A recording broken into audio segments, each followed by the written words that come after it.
witnesses. The bill is asking for about $250,000 from the legislature, and they hope private partners will also invest in the goal of preventing violent crime.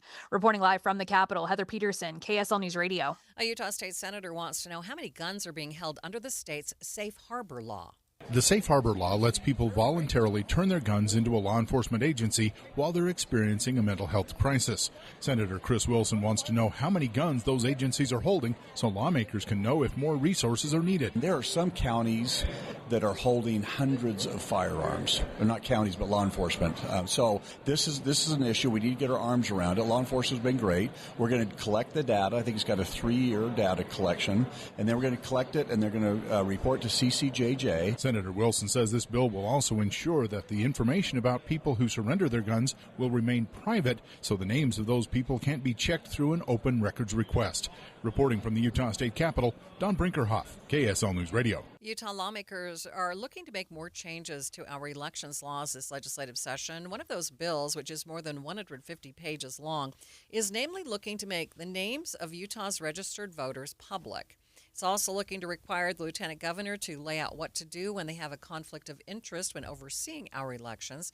Deseret News reports that could include elections that they are running in. The bill is still awaiting its first debate and vote on Capitol Hill.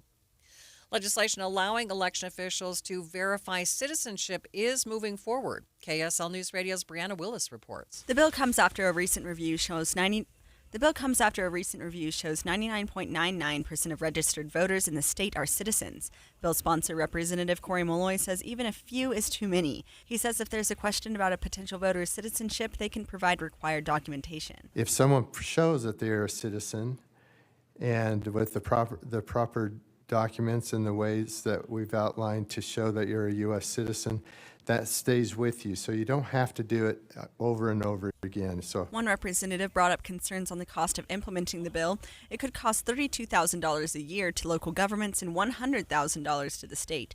The bill passed through the House Monday and now goes to the Senate. Brianna Willis, KSL News Radio. KSL's top national stories. TikTok has agreed to settle in a landmark social media addiction lawsuit just hours before jury selection was set to begin. Meta's Instagram and Google's YouTube are now on the hot seat. The lawsuit claims the apps have worked to addict children from a young age. ABC News legal contributor Royal Oakes has more. The titans of social media are facing a trial over claims their platforms were deliberately engineered to hook young users and harm their mental health. The case, brought by a young woman alleging addiction and depression tied to social media use, could set the stage for thousands of similar lawsuits nationwide. Snapchat's parent company, Snap Inc., settled the case last week for an undisclosed sum as well. California Governor Gavin Newsom says his state will investigate widespread claims that TikTok is censoring content criticizing President Trump. Among those who say it appears that TikTok has been suppressing anti-Trump and anti-ICE content is California State Senator Scott Wiener, who often has tens of thousands of views when he posts. This week got 0 views on this video criticizing the actions of federal agents in Minneapolis. They know that they can't be sued. Other politicians and celebrities say their content has been blocked or throttled since TikTok agreed to a deal to spin off U.S. operations to a Trump-backed investor group. But TikTok says there is no censorship at play. Instead, it's a bug at one of its U.S. data centers. Alex Stone, EBC News. Other national stories KSL is following this hour. The largest ever nurses' strike in New York City is now on day 16. ABC's Hannah Battah reports nationwide more and more nurses are demanding better working conditions.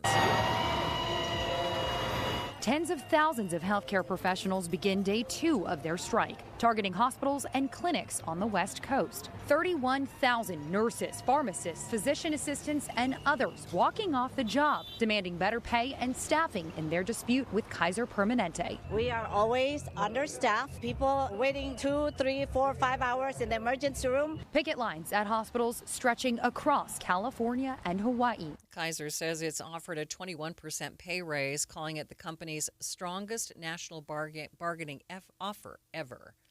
First Look Traffic. Good afternoon, Michelle Rowe. Good afternoon, Maria.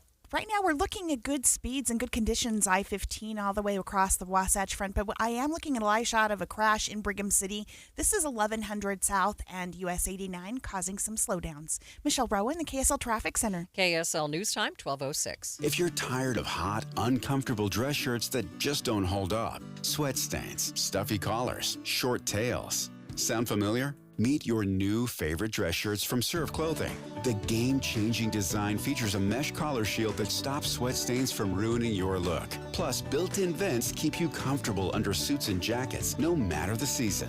You'll love the extra length that stays tucked in and the antimicrobial odor-fighting fabric that keeps you fresh all day. Forget about replacing your dress shirts every 6 months. With Serve Clothing's unbeatable 2-year guarantee, you know your shirt is built to last through the toughest work days in any climate. And giving back is a priority. Last year, Serve Clothing helped to outfit more than 750 missionaries and others in need using a portion of your orders. Don't wait. Serve shirts sold out 4 times last year. Visit serveclothing.com right now to get yours before they're gone. Serve Clothing. Dress shirts that actually serve you. serveclothing.com. Hi, this is Derek Overstreet, president of the New Millennium Group and co-host of Stop Working, Start Living with KSL News Radio. Can you imagine what your life would be like if you could retire 3 to 5 years earlier than you thought possible? The things you could do, the loved ones you could spend time with, the memories that you could create.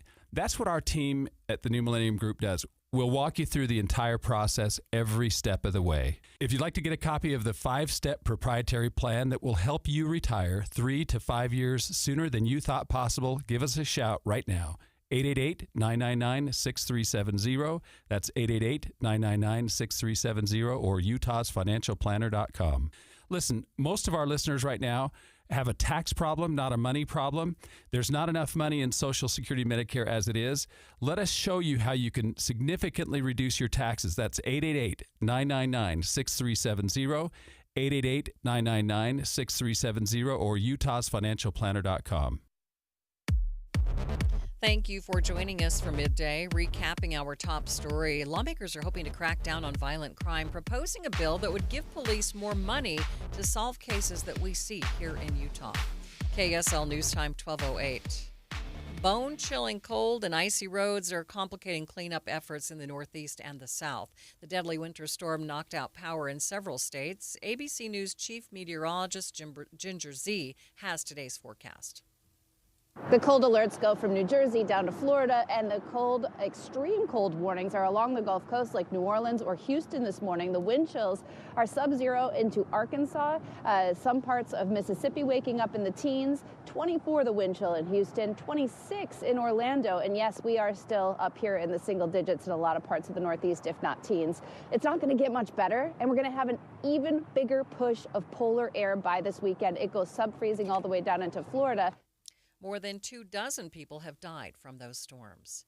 Utah snowpack continues to set records. We don't want to see these records. KSL News Radio's Randall Jepson has more. Cities back east have been dealing with feet of new snow, and here in Utah, we got a whole lot of nothing. This is a frustrating thing because it's kind of been all winter long. KSL meteorologist Matt Johnson says we can blame a high-pressure ridge over the west coast. It's blocking storms. They all go north. He says we have roughly 150 snow measuring sites. At least 75 or so are experiencing their worst snowpack ever recorded, which is an impressive feat.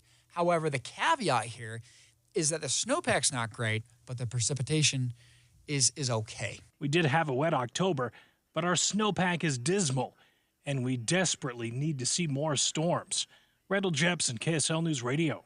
Utah helps produce some of the nation's top athletes, at least 81 heading to Cortina for the 2026 Winter Games have ties to the state. KSL News Radio's Alexandria Bonilla reports. That's 81 of the 232 athletes playing for Team USA. They either live here, work here, train here, or went to school here. A large chunk of them are skiers and snowboarders, of course, competing in events like free ski slopestyle, alpine skiing, and ski jumping. We will also see a familiar face on the ice. Clayton Keller from the Utah Mammoth will be playing on Team USA's hockey team. Alexandria Bonilla, KSL News Radio. KSL News Time, 12:09. Traffic and weather together. It's brought to you by UCCU. Transfer savings. Earn more. UCCU, love where you bank. What's going on, Michelle? Really pretty quiet out there right now, Maria. The biggest trouble spot I'm seeing, as I said earlier, is up in Brigham City. This is 1100 South and Main Street. It looks like they have a car up on the wrecker, and they're working on laying some sort of substance down on the road to try to clear up some of the fluid from that accident. But I-15 is running smoothly at this time, so it's a good time to get on the road. While you're planning your day, plan for comfort too with the Good Feet store. Find the location nearest you at goodfeet.com. I'm Michelle Rowe in the KSL Traffic Center.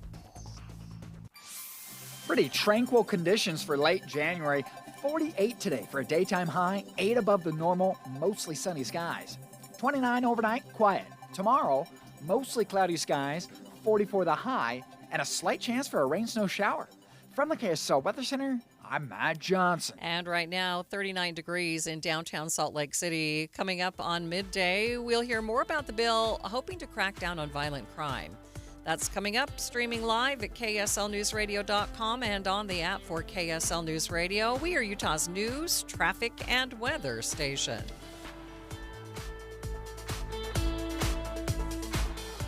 Making a change, losing weight, it's always a struggle. It's not an easy thing to do, but I'll tell you one thing that has made it so much easier for me, Salt Lake City Fat Loss. They have taken the challenge out of it. For years, I said, I just can't lose weight, or I don't have an hour a day to work out to take off those extra pounds. But with this all-natural program, I lost more than 40 pounds. It's all natural, so that means it's all natural, so that means you don't have any side effects, nothing like that to worry about. Plus, it's easy to stick with because it works very quickly. For example, I lost 8 pounds in the first week. Many people drop about a pound per day. And right now is the perfect time to start due to the overwhelming demand. Salt Lake City Fat Loss has extended their huge New Year's sale. You could save over 20% off, but it's just for a limited time only. So whether you want to look better, boost your energy, fit better into your clothes, just be healthier, Salt Lake City Fat Loss works. You want to take advantage of the huge New Year's sale. Lock in the savings now at slcfatloss.com. That's slcfatloss.com, slcfatloss.com. Thursday on KSL, artificial intelligence is making it tougher than ever to spot a scam. Like an idiot, I just kept sending money. But can you turn to technology to keep you safe? The KSL investigators put some of the top scam detection apps to the test. See what they catch. Well, it's asking the right questions, right? Yeah. And what they miss. Uh-oh. And it froze. AI Revolution, scanning for scams.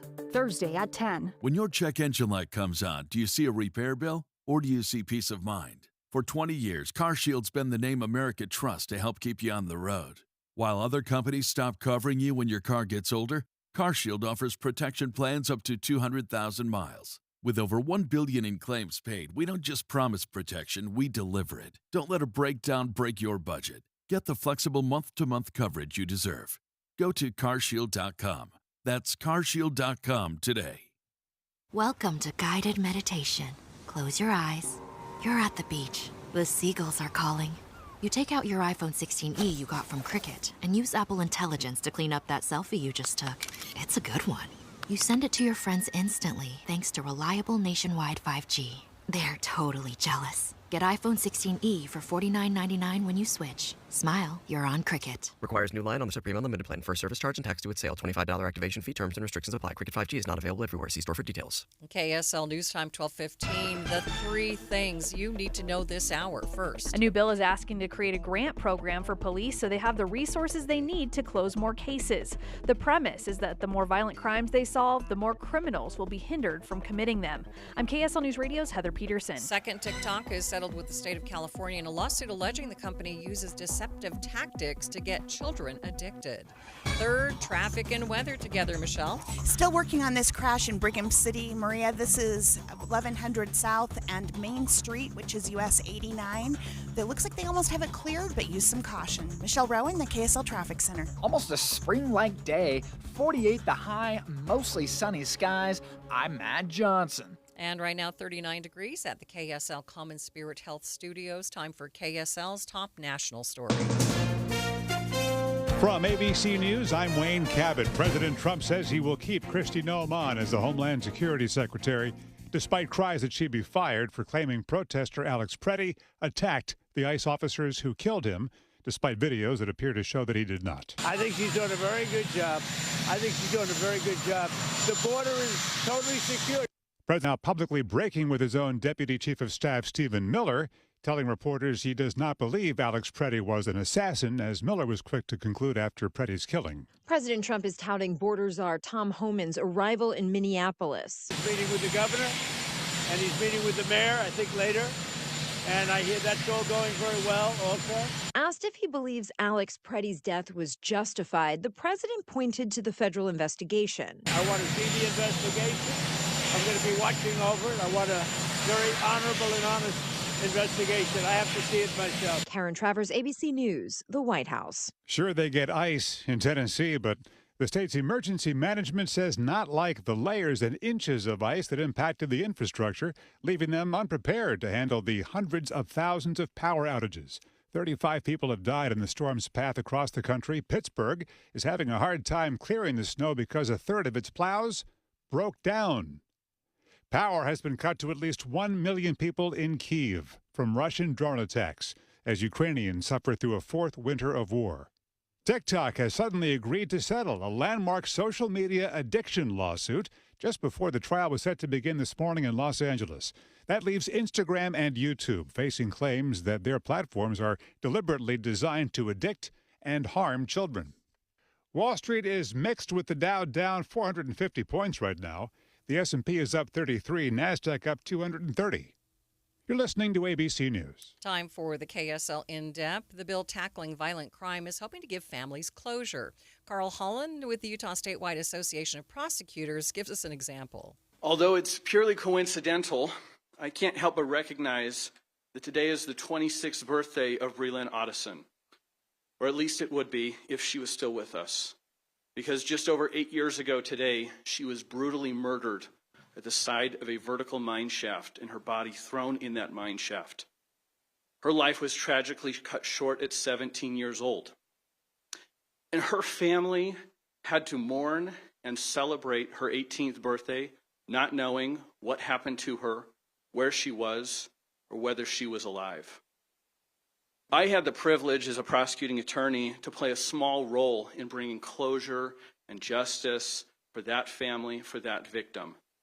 But as you've heard today, unfortunately, far too many families in the state of Utah memorialize the birthdays of loved ones, not knowing what happened to their loved one, how they were hurt, and where their body is.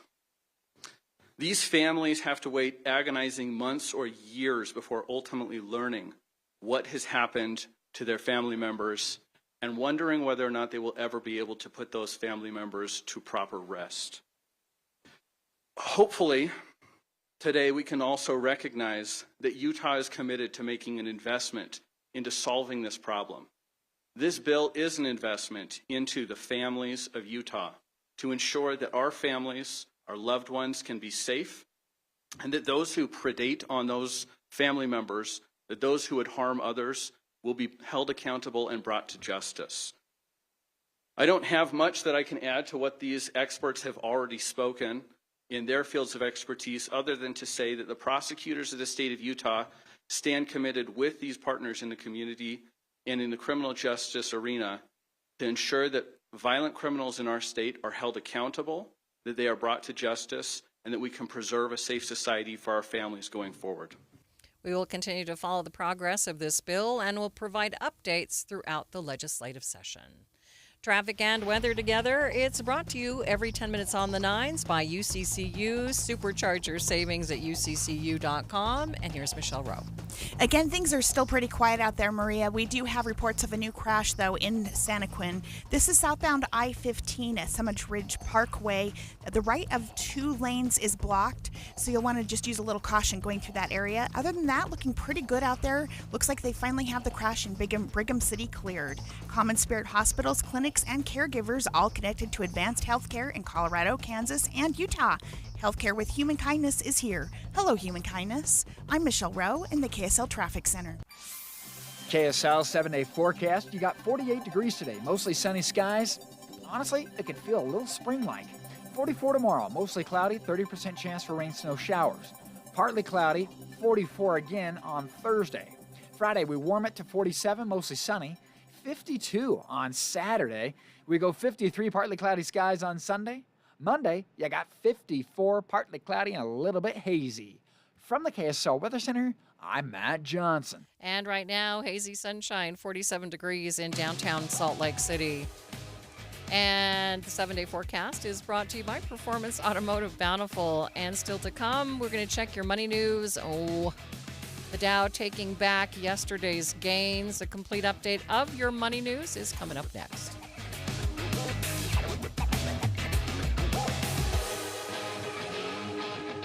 A family office is a team built to handle the three biggest financial responsibilities a family faces: wealth management, tax strategy, and estate planning. Most firms only manage your investments and refer the rest out, hoping everyone stays aligned. At Trajan, we built something different. Your wealth, tax planning, and estate planning are handled together inside one firm under one roof. There's no guessing whether your CPA, advisor, and estate attorney are truly in sync, because our team works together every day on your behalf. When your financial life becomes more complex, your advice should become more coordinated, not more fragmented. One plan, one trusted team. Call Trajan today, 801-207-9900. That's 801-207-9900. Trajan Wealth, an SEC-registered investment advisor. Additional services through Trajan Estate and Trajan Tax. Additional disclosures and accreditation at TrajanWealth.com. Oh, how's that flu, babe? Did you take DayQuil Intense Flu yet? Nah, I got this. Ugh, okay, I don't got this. You stay on the couch, and I'll grab the DayQuil. Undo your flu symptoms with DayQuil Intense Flu. DayQuil Intense Flu provides powerful relief of your flu symptoms. I'm ready for that to-do list. Wow, you do got this. DayQuil Intense Flu. The daytime coughing, aching, fever, under your flu, medicine. Use as directed, keep out of reach of children. Pizza's here. Oh, great. I'd love some, but I'm worried about my stomach issues. If you're worried about having diarrhea, gas, bloating, stomach pain, or loose, oily stools, it may not just be stomach issues. It could be a condition called exocrine pancreatic insufficiency, or EPI. With EPI, the pancreas doesn't release enough enzymes to break down food, but EPI is manageable. Use the symptom checker on identifyepi.com and talk to your doctor. That's identifyepi.com. Sponsored by AbbVie. Hi, this is Doug Wright, and when my wife Dee and I moved into our new home a few years back, would you care to guess what was one of the first purchases we made for the home? It was a water softener, Doug. That's right, but not just any water softener.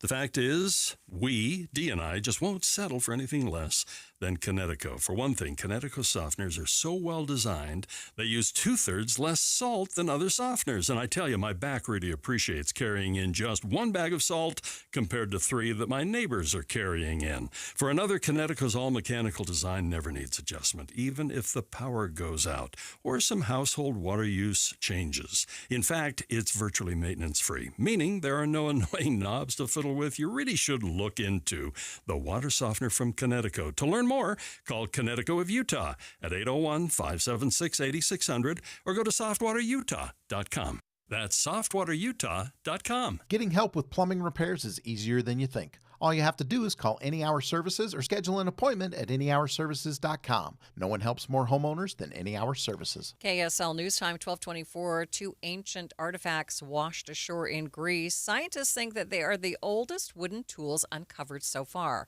One is a spindly stick, possibly used for digging, and the other is a handheld chunk that may have been used to shape stone tools. Scientists think that the early humans wielded tools made from stone, bone, and wood, but it's particularly difficult to find evidence of wooden tools today because wood rots so quickly. Watching Utah's money. Carnival Cruise Lines will start sailing some new destinations next year. USA Today reports the cruise line will now head to Barcelona, Spain, Italy, Svitlacia, I don't know how I'm pronouncing that, but a new place in Italy, as well as La Goulette in Tunisia and Tangier, Morocco. The shared workspace business is growing once again. More companies are renting out smaller spaces in large buildings, working alongside other businesses, but not together. The Wall Street Journal says 158.3 million square feet of workspace in the U.S. is shared. Doc Martens seeing a dip in sales. Shares fell 12.5% after the news dropped. It comes as more Americans pinch their pennies, and the shoemaker offers fewer discounts. Taking a look at your money at this moment, the Dow is down by 440 points, nearly a full percent, sitting at 48,973. S&P, it's up by 0.5%, up 33 points, and the NASDAQ up a full percent, up 239.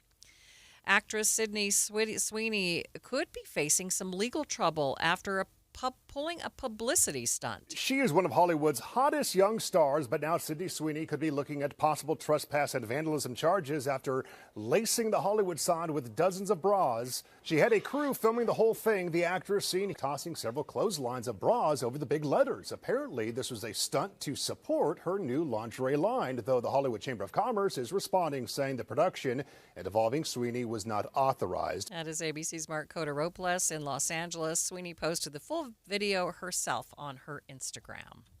Ben Care was born with Crouzon syndrome, told he'd face a life of limits. People do a lot for someone to notice them, just trying to get someone to pay attention to them. That's not your deal.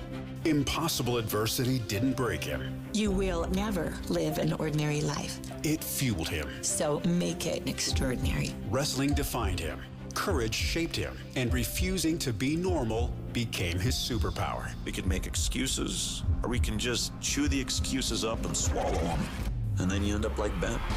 This is the true story of a young man who didn't just rise above the odds, he crushed them. A local wrestler could have used his physical limitations to quit sports. Instead, he used it in his advantage. Stand Out, the Ben Care story. In theaters now, 100% on Rotten Tomatoes. Get tickets at standoutfilm.com. When life says you can't, Ben Care proves you can. Standoutfilm.com. My savings are gone. Okay, where were they last? Here, right before I spent them on that vacation to Aruba. Weird. Not weird. Not saving now means no money later. For free ways to save, go to feedthepig.org. This message brought to you by the American Institute of CPAs and the Ad Council. I'm Dave Cawley, investigative journalist and host of the podcast Cold. Don't miss Cold's new Season 3, where I look into the unsolved disappearance of Cherie Warren, a woman last seen leaving her job at a Salt Lake City office in 1985. Police cast suspicion on Cherie's estranged husband and boyfriend, but never made any arrests or recovered Cherie's remains. Find Cold Season 3, The Search for Cherie, anywhere you get your podcasts. Traffic and weather together. It's brought to you by UCCU. Transfer savings, earn more. UCCU. Love where you bank. Here's Michelle Rowe. Overall, again, very quiet out there. I-15 running at posted speed. Still working on issues with construction. No, this is down in Provo. This is University Avenue and 920 South. So you're going to see some pretty good delays in that area. Whipple Service Champions is Utah's most trusted name for heating, cooling, plumbing, and electrical services. Call 385-273-7167 for your free estimate today. I'm Michelle Rowe in the KSL Traffic Center. Hey, mostly sunny skies with a high of 48 degrees today. Normal's 40. 29 in the overnight, dry skies.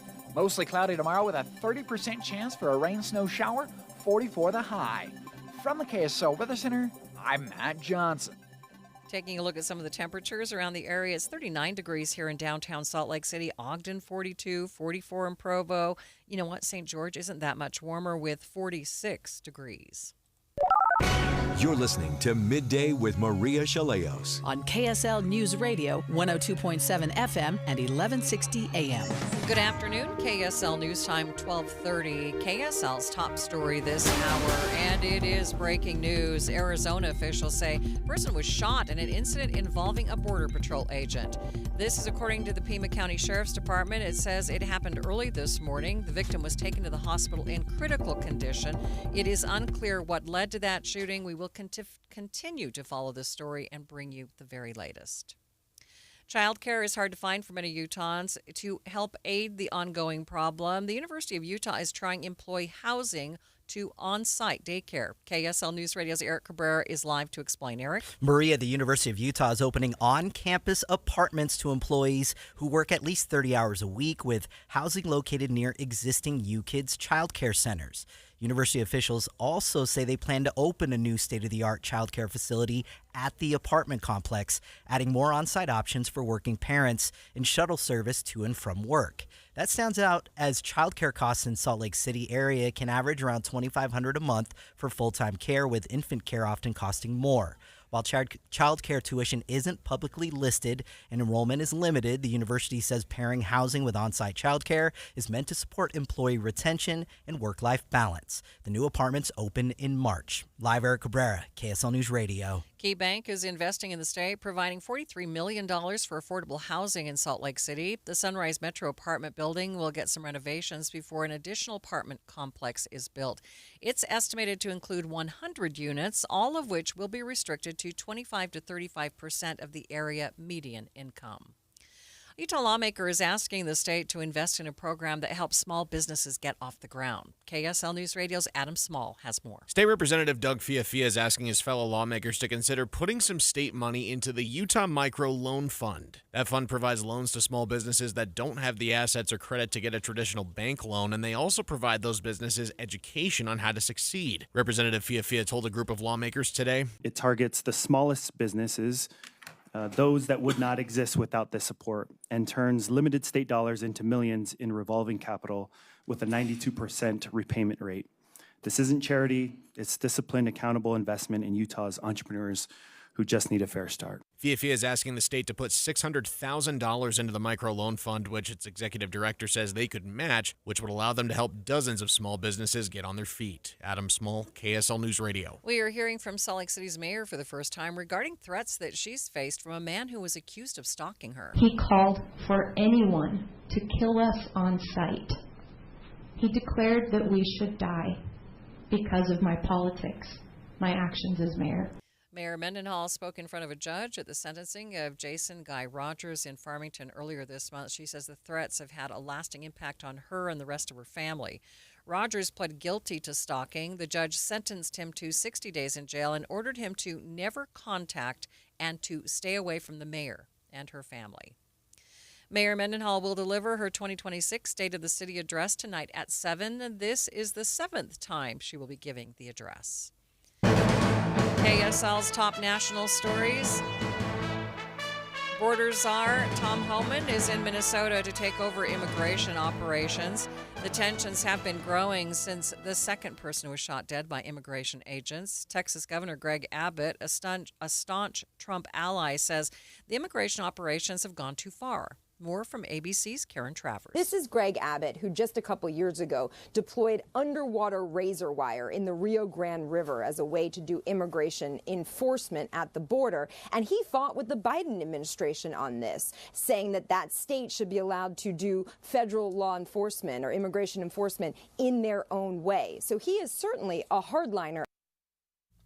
ABC's Luke Barr reports that Homan is there to replace Border Patrol official Greg Bovino. As for Bovino, he's headed back to the El Centro sector, which is where he was the chief and where he was kind of plucked out to report directly to the secretary regarding all of these operations in across the country that he had been tasked to lead. Minneapolis Mayor Jacob Fry says some federal agents in the city will also be leaving. President Trump had a message for the family of Alex Preddy this morning. Well, I'm looking at that whole situation. I love everybody. I love all of our people. I love his family. And it's a very sad situation. A nonpartisan independent investigation body known as the Minnesota Bureau of Criminal Apprehension was spotted at the scene of the shooting trying to collect evidence. Homeland Security officials previously barred them from launching an investigation into the deadly shooting of Renee Good earlier this month.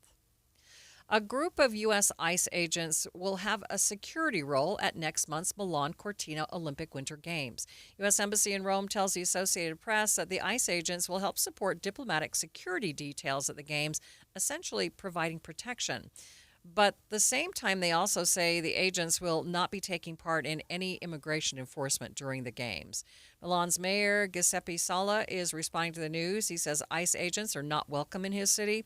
Milan is hosting most of the ice sports during the Winter Games. We will dive a little deeper into the story at 12:45 when we talk to former Salt Lake City Police Chief Chris Burbank. First look traffic. What's going on, Michelle? Again, Maria, very quiet on I-15. You're really going to get where you need to go at this point. We don't have any wrecks to slow you down. A little bit of slowing on Bangerter Highway. This is just in the Glendale and West Valley area, but it's pretty typical for this time of day. Michelle Rowe in the KSL Traffic Center. KSL News Time, 12:35. The Management Minute is a service of the MBA program and the Shingo Institute at Utah State University. I'm Professor Scott Hammond. Ever seen an infection spread? I watched a team on the floor of a factory build a complicated technology. Every time they completed a task, they returned to the team leader, reported, and then got a new assignment with careful instructions on how to complete the next task. I asked why they work that way. That's the way we've always done it, but it included words like oversight, tradition, evolving. In fact, the process was not evolving. A team of observers using the principles of the Shingo model in an hour of observation showed the team how to eliminate waste. Fewer steps, less cutting, less walking, more working. Production costs went down by 30%. That's all it took. Before long, the entire plant was infected with ideas of continuous improvement. Learn more about continuous improvement in an MBA from Utah State University. Go to utahstatemba.com or check out the Shingo model at shingo.org. I'm Scott Hammond. Hope to see you in one of our classes. Hi, I'm Ryan Blaney, a third-generation race car driver, and we dedicate a lot of our time to going as fast as possible. My grandpa Lou is the reason why my dad and I started racing, and I'm really proud to follow in his tracks. But when my grandpa was diagnosed with Alzheimer's, it was a very unexpected bump in the road for us. I've learned a lot on this journey with my grandpa Lou, and the memories of my grandpa will always be with me. It's important to notice if older family members are acting differently, experiencing problems with their memory, or having trouble with routine tasks. Talking about Alzheimer's can be really tough. But if you notice something, have a conversation with your loved one. Encourage them to see a doctor or offer to go with them. Early detection of Alzheimer's can give your family time to explore support services, make a plan for the future, and access available treatments. The Alzheimer's Association provides care, support, and research to help you take control of the situation with your family and manage the disease together. If you or your family are noticing changes, it could be Alzheimer's. Talk about seeing a doctor together. Visit alz.org/time to talk. A message from the Alzheimer's Association and the Ad Council. Thank you for joining us for Midday, recapping our top story this half hour. University of Utah is working to help with two problems, childcare and housing, by offering both to employees. KSL News Time, 12:38. Researchers from the University of Utah and BYU have teamed up, and they say they've made major breakthroughs in protecting the brains of football players and other athletes. I think we've solved the problem and potentially saved football. Dr. Larry Carr is a former BYU football player who had his own brain injury from playing. He co-authored the study using a type of red light therapy to treat athletes' brains after games and practices. BYU football players participated in the study over the past season, and those who got the therapy showed drastic improvements and had less inflammation in the brain. Being a grandparent is good for your brain. That's the conclusion of research published by the American Psychological Association. KSL News Radio's Randall Jepson has more. The study followed over 2,800 grandparents for 6 years where cognitive tests were conducted. And those who actively help care for their grandkids in various ways, that could be from helping with homework to taking part in games and activities, well, they scored higher on those tests, and they showed less mental decline compared to the grandparents who did not help care for grandkids. Now, the researchers, they say a lot more study is needed to better pinpoint the results and rule out other factors. Randall Jepson, KSL News Radio. Traffic and weather together. It's brought to you by UCCU. Transfer savings, earn more. UCCU. Love where you bank. Here's Michelle Rowe. Again, Maria, we're looking really good out there. I-15 running at posted speeds. We do have ongoing construction, though, in University Avenue and 920 South in Provo. So you're going to see a little bit of a delay as you're getting through that area due to traffic cones. Now, if you're on Pioneer Crossing, we have some slow and go traffic going there as well. This is between American Fork headed out toward the Ranches area. Michelle Rowe in the KSL Traffic Center. Dialing up mostly sunny skies today with a high of 48 degrees, way above the normal. 29 overnight. Goes back to 44 tomorrow, mostly cloudy with a 30% chance for a rain-snow shower.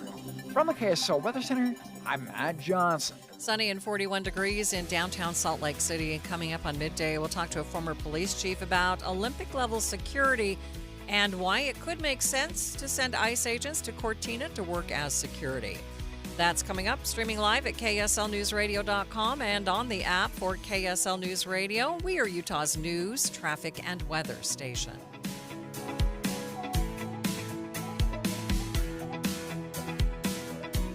My friend Joey loves to use old familiar sayings. You know what they say? The problem is, don't look at a gift horse, cause you can't make them drink. He gets a lot of them mixed up. People who live in glass houses, here it comes, shouldn't cry over spilt milk. There are also a lot of sayings in the financial world, like, you'll pay lower taxes in retirement. But for many people, it's just not true. You may have done a great job saving in that 401k or IRA, but Uncle Sam is ready to grab a big portion of that money. The team at Galileo Wealth Management can help with strategies that you can start now to lower your tax bill in the future. More for you and less for Uncle Sam. Or as they say, an apple a day is worth two in the bush. Get the facts on your tax bill in retirement. Call Galileo Wealth today at 385-247-7000. It's 385-247-7000 or online at GalileoWealth.com. And remember, a stitch in time keeps the doctor away. It does, you know. When you're making resolutions for the new year, have you ever thought of making a resolution to get a new metabolism? So that your body is burning fat more naturally? I used to have a terrible metabolism because I didn't know what to eat or when to eat it until I did Soda weight loss. I let go of 37 pounds, and now my metabolism works for me. I let go of 70 pounds in 5 months, and it was so nice because once that metabolism changes, the things that affected you more regularly don't affect you anymore. And those are the things that I learned from my nutritionist as I was going along and even afterward. It's so helpful. They taught me how to be successful for life. You can call and speak to a nutritionist at Soda Weight Loss today at 866-800-SODA, S-O-T-A. That's 866-800-SODA. Or you can go to sodaweightloss.com and see the hundreds of before and after pictures. And right now is the best time to do it because if you join now, your partner joins for free, so you get 2 transformations for the price of 1. It's 866-800-SODA. Because soda is, say it with me, Amanda, state of the art. At Fisher Investments, we may seem like other money managers, but we're different. Are you really that different than the rest of us? We are. As a fiduciary, we always focus on what's best for our clients. What services do you offer besides investing? We have a team of specialists in financial planning, estate planning, and more. Your clients rely on you for all that? Yes, we ensure clients receive unparalleled service at every step of the relationship. Okay, but you still sell commission-based products, right? No, because we believe that's a conflict of interest. We prioritize service over sales goals. So, then how do your fees work? We have a simple and transparent fee that's a percentage of our clients' portfolios. So we do better when our clients do better. Wow, we're more different than I thought. At Fisher Investments, we're clearly different. Learn more at FisherInvestments.com. Investing in securities involves the risk of loss. If you're talking, they will hear you. Why are we getting killed like this? Kyle's not here. Got caught drinking beer in the park a couple of nights ago. Really? Yeah. 0 tolerance. He's out for the season. Harsh. Hey, he knew not to drink. We've made that clear to all of our kids, right? No, not really. Bill, if we don't tell them what we expect and why they shouldn't drink, how are they going to know? Talk. They hear you. For more information, visit underagedrinking.samhsa.gov. KSL News Time, 1245. The 3 things you need to know this hour first. A Utah lawmaker wants to know how many guns are being held by police as part of the state's firearm safe harbor law. I'm KSL News Radio's Don Brinkerhoff. Second, Utah lawmakers asking the state to invest in a program that helps small businesses who can't get a loan from a bank. Third, traffic and weather together, Michelle. Still looking at good speeds for drivers on I-15. No reports of any crashes and dry roads. Michelle Rowe in the KSL Traffic Center. Quiet today with sunshine and mild temperatures, then more clouds and a chance for precip tomorrow. I'm Matt Johnson. And the temperature climbing, sunny and 43 degrees at the KSL Common Spirit Health Studios. Time now for KSL's top national stories.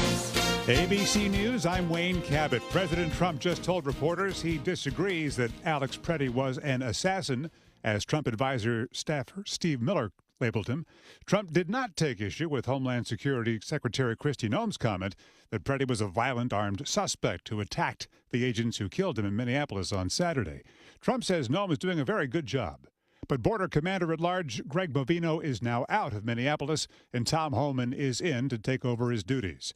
The chief federal judge in Minnesota has ordered the head of Immigration and Customs Enforcement to appear before him Friday to explain why he should not hold him in contempt. This is a case involving someone who was, sent to Texas or about to be sent to Texas into a detention facility, and basically the court was not listened to before that happened. ABC's Luke Barr. Could take days to get power back to some of the 500,000 or so homes across the South and Mid-Atlantic. 35 dead in the storm. This is ABC News. Time for the KSL In-Depth. ICE agents will be following diplomats to Italy. They will serve as security during the Milan-Cortina Winter Games. Former Salt Lake City Police Chief Chris Burbank joins me live. Thanks for being with me, Chris. Always a pleasure. So for events of this size, does it make sense to send those federal agents?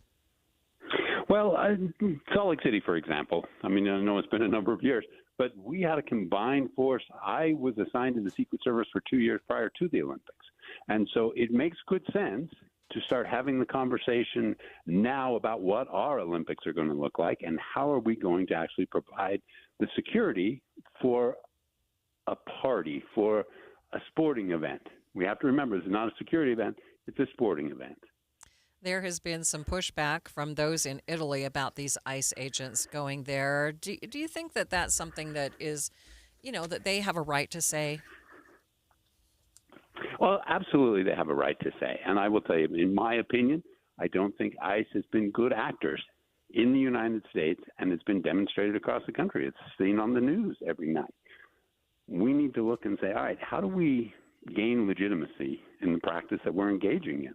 And right now we're going the opposite direction, unfortunately. Yeah, you mentioned that federal agents were obviously helpful here in Salt Lake. We had just been through 9/11 and everything, so there was extra security for sure. Is it just the word ICE that is creating a problem here because the federal agents have been involved before?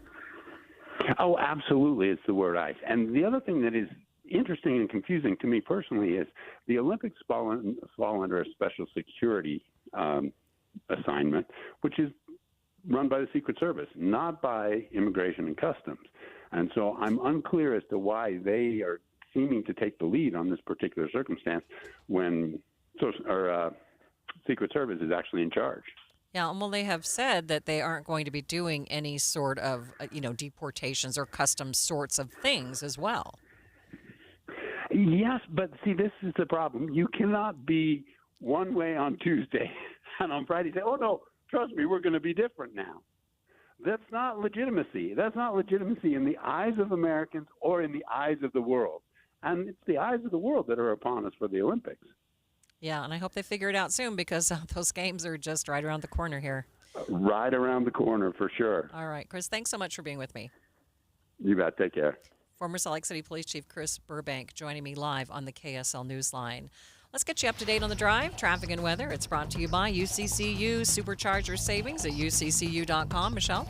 Again, we're looking very good for drivers I-15 if you're in Salt Lake, Davis, Weber, or Utah counties. We do have some slowdowns, though, due to construction. This is University Avenue and 920 South in Provo, where there's a lot of construction cones, so you want to allow some extra time getting through that area. Michelle Rowe in the KSL Traffic Center. KSL 7-day forecast. You got 48 degrees today, mostly sunny skies, absolutely mild. 44 tomorrow, mostly cloudy, and a slight chance for a rain-snow shower. 44, partly cloudy skies on Thursday. We've got Friday down for 47, mostly sunny. Saturday, mild, 52 degrees, a little bit hazy, mostly sunny. Partly cloudy with some haze on Sunday, 53. Monday, 54 degrees, and partly cloudy skies. From the KSL Weather Center, I'm Matt Johnson. Almost spring-like, 43 degrees in downtown Salt Lake City, and the 7-day forecast is brought to you by Performance Automotive Bountiful. Quick check of the markets. The Dow is having a rough day, down by more than 400 points. A complete update of your money news is coming up next.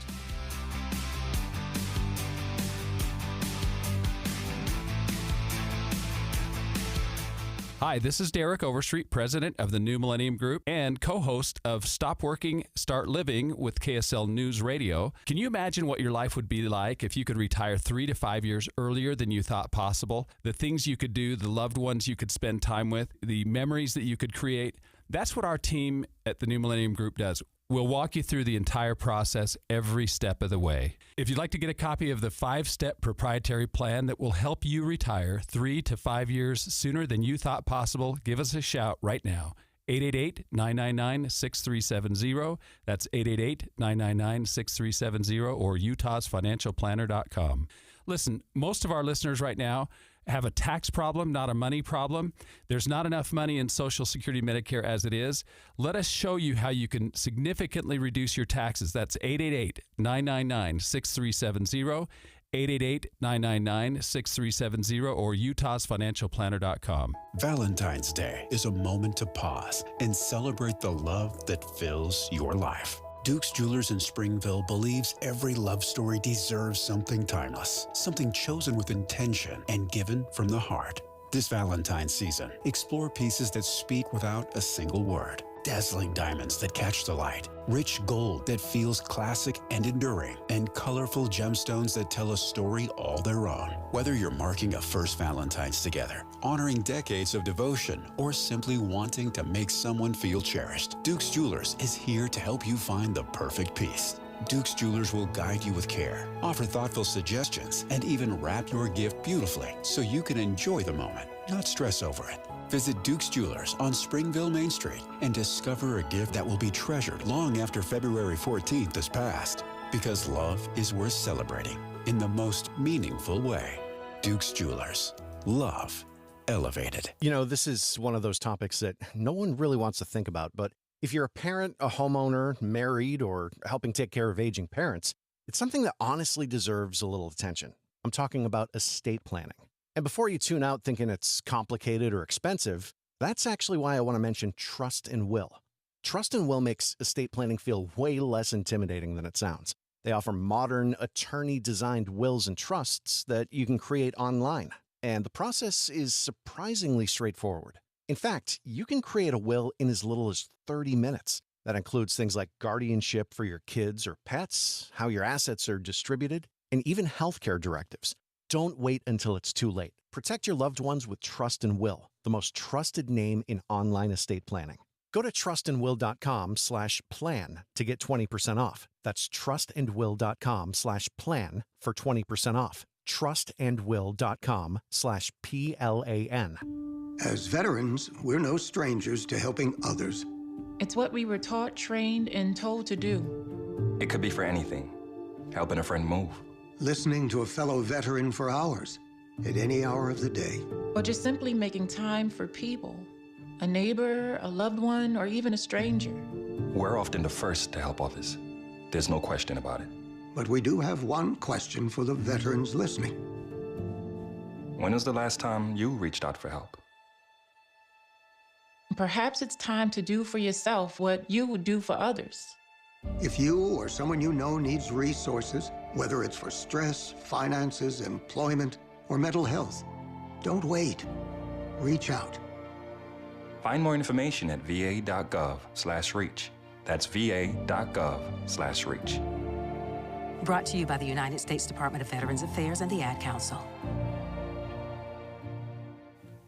KSL News Time 12:54. A science-oriented advocacy group says the Earth is 85 seconds closer to its end. They moved the doomsday clock, citing threats from nuclear war, climate change, potential misuse of biotechnology, and artificial intelligence. The advocacy group began using a clock in 1947 to symbolize the potential and likelihood of people doing something to end humanity. Watching Utah's Money. A beloved Valentine's Day gift is now available. Chick-fil-A is selling its heart-shaped trays once again. You can put different items inside like nuggets, breakfast sandwiches, chicken strips, and even fudge brownie halves. Nike is cutting 775 employees at distribution centers and will instead be betting on automation. Company tells CNBC the hope is to improve flexibility, reduce complexity, and build a more resilient and efficient operation. Natural gas prices were up following the big winter storm in the east. They hit $6 for the first time since 2022. And taking a look at your money at this moment, the Dow is down by 427 points, sitting at 48,984. S&P, though, is up by 35 points, and the NASDAQ up a full percent, up 245 points. A film that premiered at the Sundance Film Festival is now 24's fastest-selling limited release ever. It's called The Moment, a mockumentary about pop star Charlie XCX. Hi, it's Charlie XCX.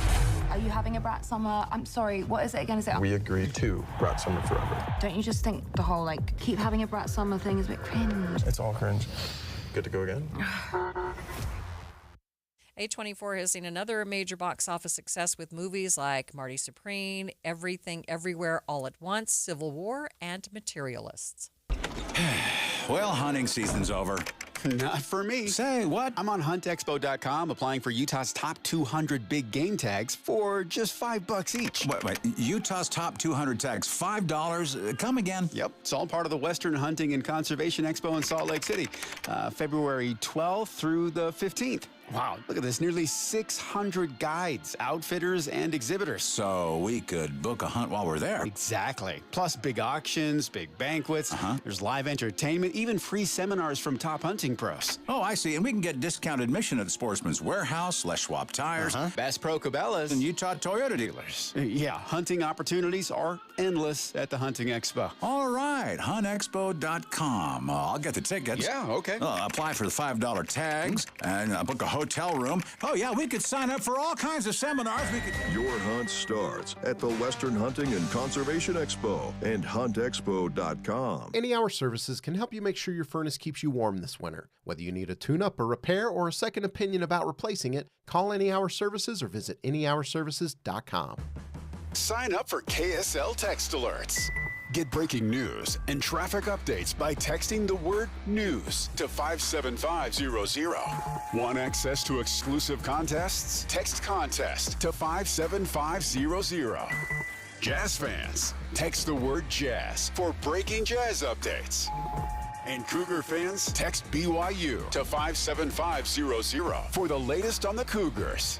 Message and data rates may apply. You served behind the desk. You served in combat. You did 4 years and got out.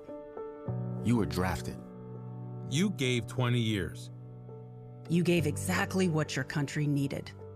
And so did you. When you raised your hand and swore an oath to your country, when you put your name on a dotted line, you became part of only 1% of Americans who did the same. You are a veteran. You are a veteran. You are a veteran. Because no matter when, where, or how you served, you made a sacrifice for your country, and you deserve support. If you're struggling with life after service, don't wait. Reach out. Reach out to a loved one, to a fellow veteran, to VA. Find resources at va.gov/reach. Brought to you by the United States Department of Veterans Affairs and the Ad Council. KSL News Time, 12:59. Traffic and weather together. It's brought to you by UCCU. Transfer savings, earn more. UCCU. Love where you bank, Michelle. Again, I-15 looking really quiet right now. Just some typical slowdowns where we normally will see them, like Highway 89, Harrison Boulevard, and then the west, just west of I-15 on Pioneer Crossing. Construction continues to slow you down a little there as well. Common Spirit hospitals, clinics, and caregivers all connected to advanced health care in Colorado, Kansas, and Utah. Healthcare with Human Kindness is here. Hello, Human Kindness. I'm Michelle Rowe in the KSL Traffic Center. Taking a look at the forecast for the Wasatch Front, not much change except the temperatures will be climbing by the weekend up into the 50s. Saturday and Sunday, 52, 53, and 54 on Monday. Wednesday, that's tomorrow, 20% chance of showers now. That's increased a bit, so maybe we can see some showers. 43 degrees downtown.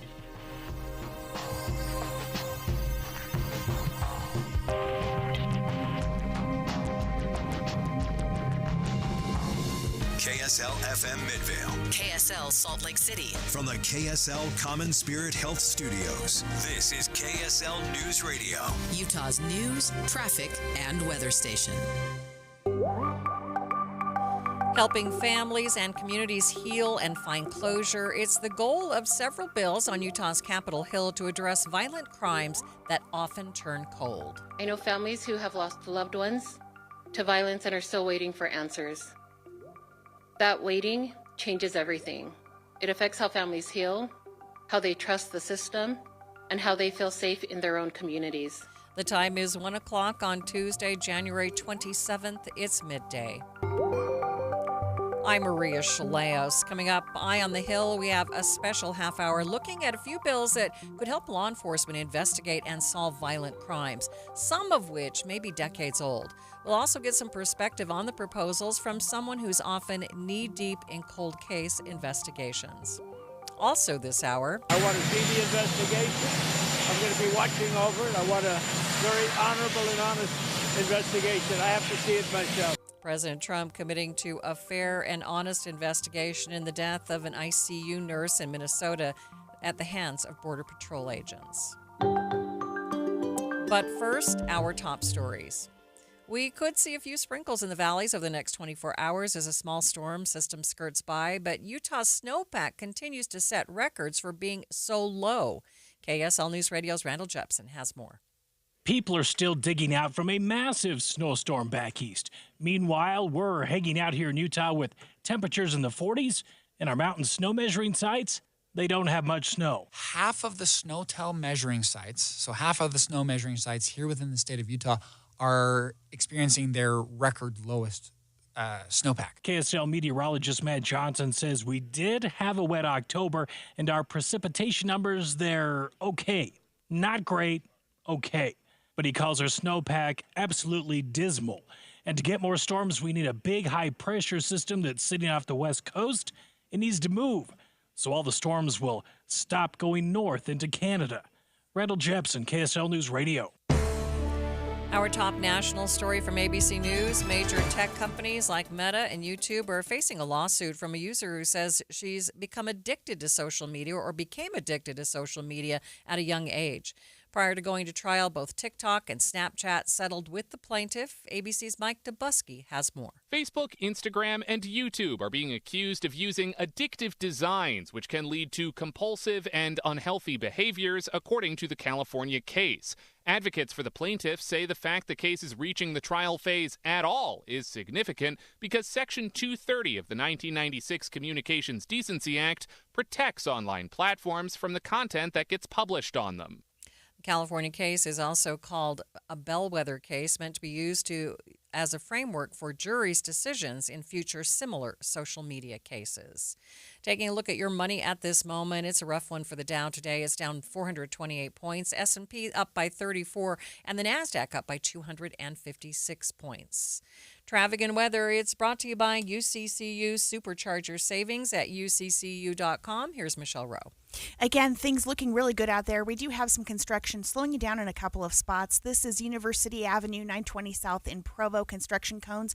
And then on the ongoing construction on Pioneer Crossing, that's also a little bit bogged down in spots as well. That is just west of I-15. The Good Feet store supporting you with comfort no matter what the day brings. Find the location nearest you at goodfeet.com. I'm Michelle Rowe in the KSL Traffic Center. A high today of 48 degrees, and then it dips down a bit for the next couple of days as a storm system works its way through. Just a 20% chance of rain showers. On Friday, those temperatures start to climb again, and then we reach the 50s by the weekend. 43 degrees at the KSL Common Spirit Health Studios. A reminder about the simplest way to get updated for your day. Hit your KSL preset when you jump in the car, and we'll take care of the rest. Hear key news updates and traffic reports. Andy and Amanda from 5 to 9 in your car. KSL News Radio at 102.7 FM. Are your investments in the right accounts? What's best, traditional or Roth? Are you receiving all available tax deductions? Are you paying as little in tax as you can? These are all questions you can't afford to get wrong. Hi, I'm Jeff Jr., founder of Trajan Wealth, and in many cases, it's not what you make, but it's what you keep that makes the real difference. Trajan Wealth and Trajan Tax work closely together exclusively. No more guessing about whether you should do a Roth conversion or if maxing out your 401k is really the best option. Our nationally recognized fiduciary advisors and CPA team work in tandem to make sure your tax strategy works with your investment strategy. We'll even do your tax preparation. One team, one strategy. Isn't it time for a second opinion? Call Trajan today, 801-207-9900. That's 801-207-9900. Trajan Wealth, an SEC registered investment advisor. Additional services through Trajan Estate and Trajan Tax. Additional disclosures and accreditation at TrajanWealth.com. Did you know bad bacteria causes cavities and tooth decay? Did you know bad bacteria feed off residue left by sugary foods and drinks? Keep your family healthy. Your smile matters. Be sure to brush 2 times daily for at least 2 minutes with fluoride toothpaste. Floss once a day and limit sugary foods and drinks like sweetened juices, candies, and sodas. Even sugar-free carbonated drinks can be harmful to teeth. Be sure to visit your dentist for regular checkups and cleanings. If you don't have a dentist, visit YourSmileUtah.org for more information on community dental services. This message is brought to you by Utah Oral Health Coalition, Utah Dental Association, University of Utah School of Dentistry, the Utah Department of Health and Human Services, and other Utah health partners. Remember, a healthy smile means a healthier life. Learn more at YourSmileUtah.org. Because your smile matters. Thanks for tuning into Midday. I'm Maria Shilaos. Eye on the Hill 2026. Special coverage on KSL News Radio. A bipartisan push on Utah's Capitol Hill today to help close unsolved violent crime cases. Several bills announced that would help empower law enforcement agencies so that they can move through the investigations. Eye on the Hill, we begin this hour of Midday with a deep dive into these bills and how they could actually help solve violent crimes and help victims find healing and closure. The bipartisan bills are being spearheaded by Senator Mike McKell in the Senate and Representatives Tyler Clancy and Verona Manga in the House. We are joined now by Representative Manga, who is taking the lead on these bills for the Democrats. And thanks so much for being with me. Thanks for having me. Happy to be here to chat. So, Representative, kind of give us a little bit of background. What is the actual need for this kind of legislation? What's behind it? Well, HB 137 establishes the Violent Crime Clearance Rate Fund. And the need is that we have so many cases that go cold. And these are violent crimes that we're talking about. We're talking about murder, rape, aggravated robbery. And so from a public safety standpoint, we need to make sure that we're solving these crimes, but also from the victim's point of view and from their families. Some of these families go years, decades without ever knowing what happened to their loved ones. And so this bill will establish a way for us to give law enforcement officers the resources that they need to help these families and to help these victims. So how would this actually help solve other violent crime cases, or would these bills do that? Well, it creates a fund from which grants will be awarded to law enforcement and agencies to assist in these efforts. Right now, there is a lack of resources, and so we don't have the capability to solve these crimes for these families and victims. And this will make it so that there might be a pathway to do that, and so that we can start addressing some of these big safety issues. Right. Kind of describe for us, would this be money that would just go to state officials, or how would it be distributed among different agencies, or would it be? It would be distributed among different agencies. Rep. Clancy, I understand you have him on next, can get into the weeds and the details of that. But this makes it so that there is actually a pathway for law enforcement, and not just in Salt Lake County, but also in our rural counties where they also need some of these resources and supports. Representative, you did mention the victims, but any clue how many of these cases are actually out there?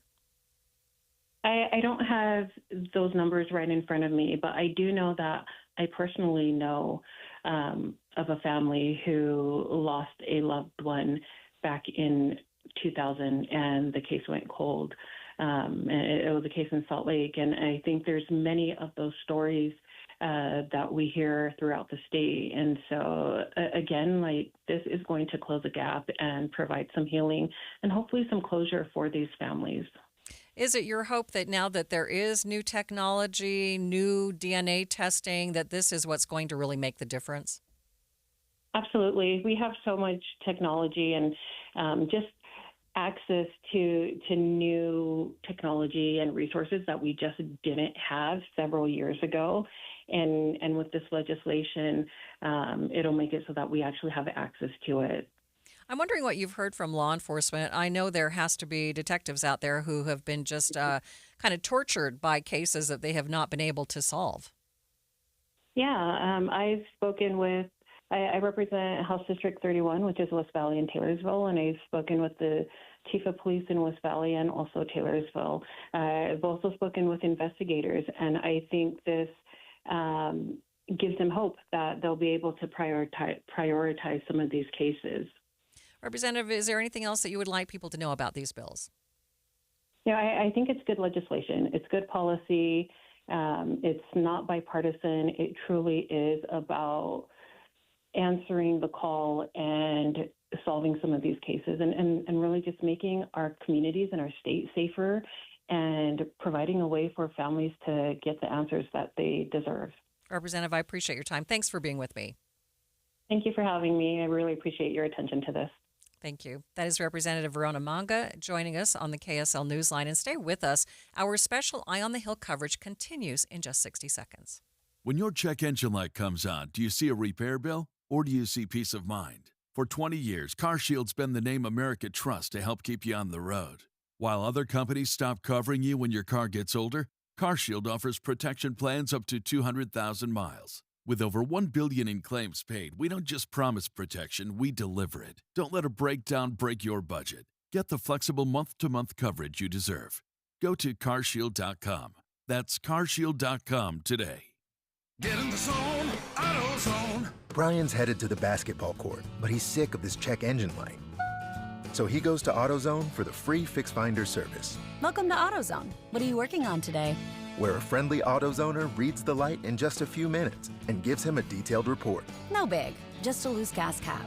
And gets him to the court with a tight gas cap and tighter defense. The free Fix Finder service at AutoZone. No hassles, just help. Get in the zone, AutoZone. Restrictions apply. We are continuing our deep dive on a package of violent crime-related bills that were just introduced this morning. In the House, the move is being spearheaded by Democratic Representative Verona Manga and Republican Representative Tyler Clancy.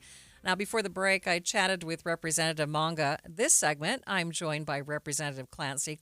Representative, thanks so much for being with me. Thanks so much for having me. I appreciate the opportunity. So last segment, we talked about the need for these bills. As a member of law enforcement yourself, tell me about the need that you see. Well, I don't think it's too different than anyone else. I mean, if you go and talk to folks around the state, you don't have to go too far to see and meet someone who's been impacted, by this type of senseless violence. And so it's really, that's what we talked about this morning, is the personal impact.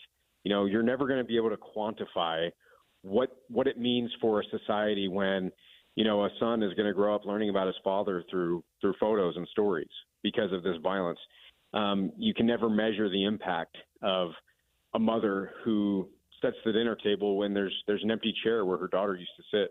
And so those are the kinds of human impact pieces that we don't want to get lost in the policy discussion. So these bills have been framed as a way to help solve cold cases. Describe how you hope that's going to happen.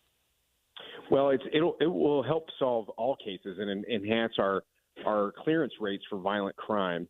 And so what we're seeing in the data is that across the country, when clearance rates, so this is essentially law enforcement's ability to solve and prosecute violent crime, when those clearance rates rise, it's actually a deterrent effect.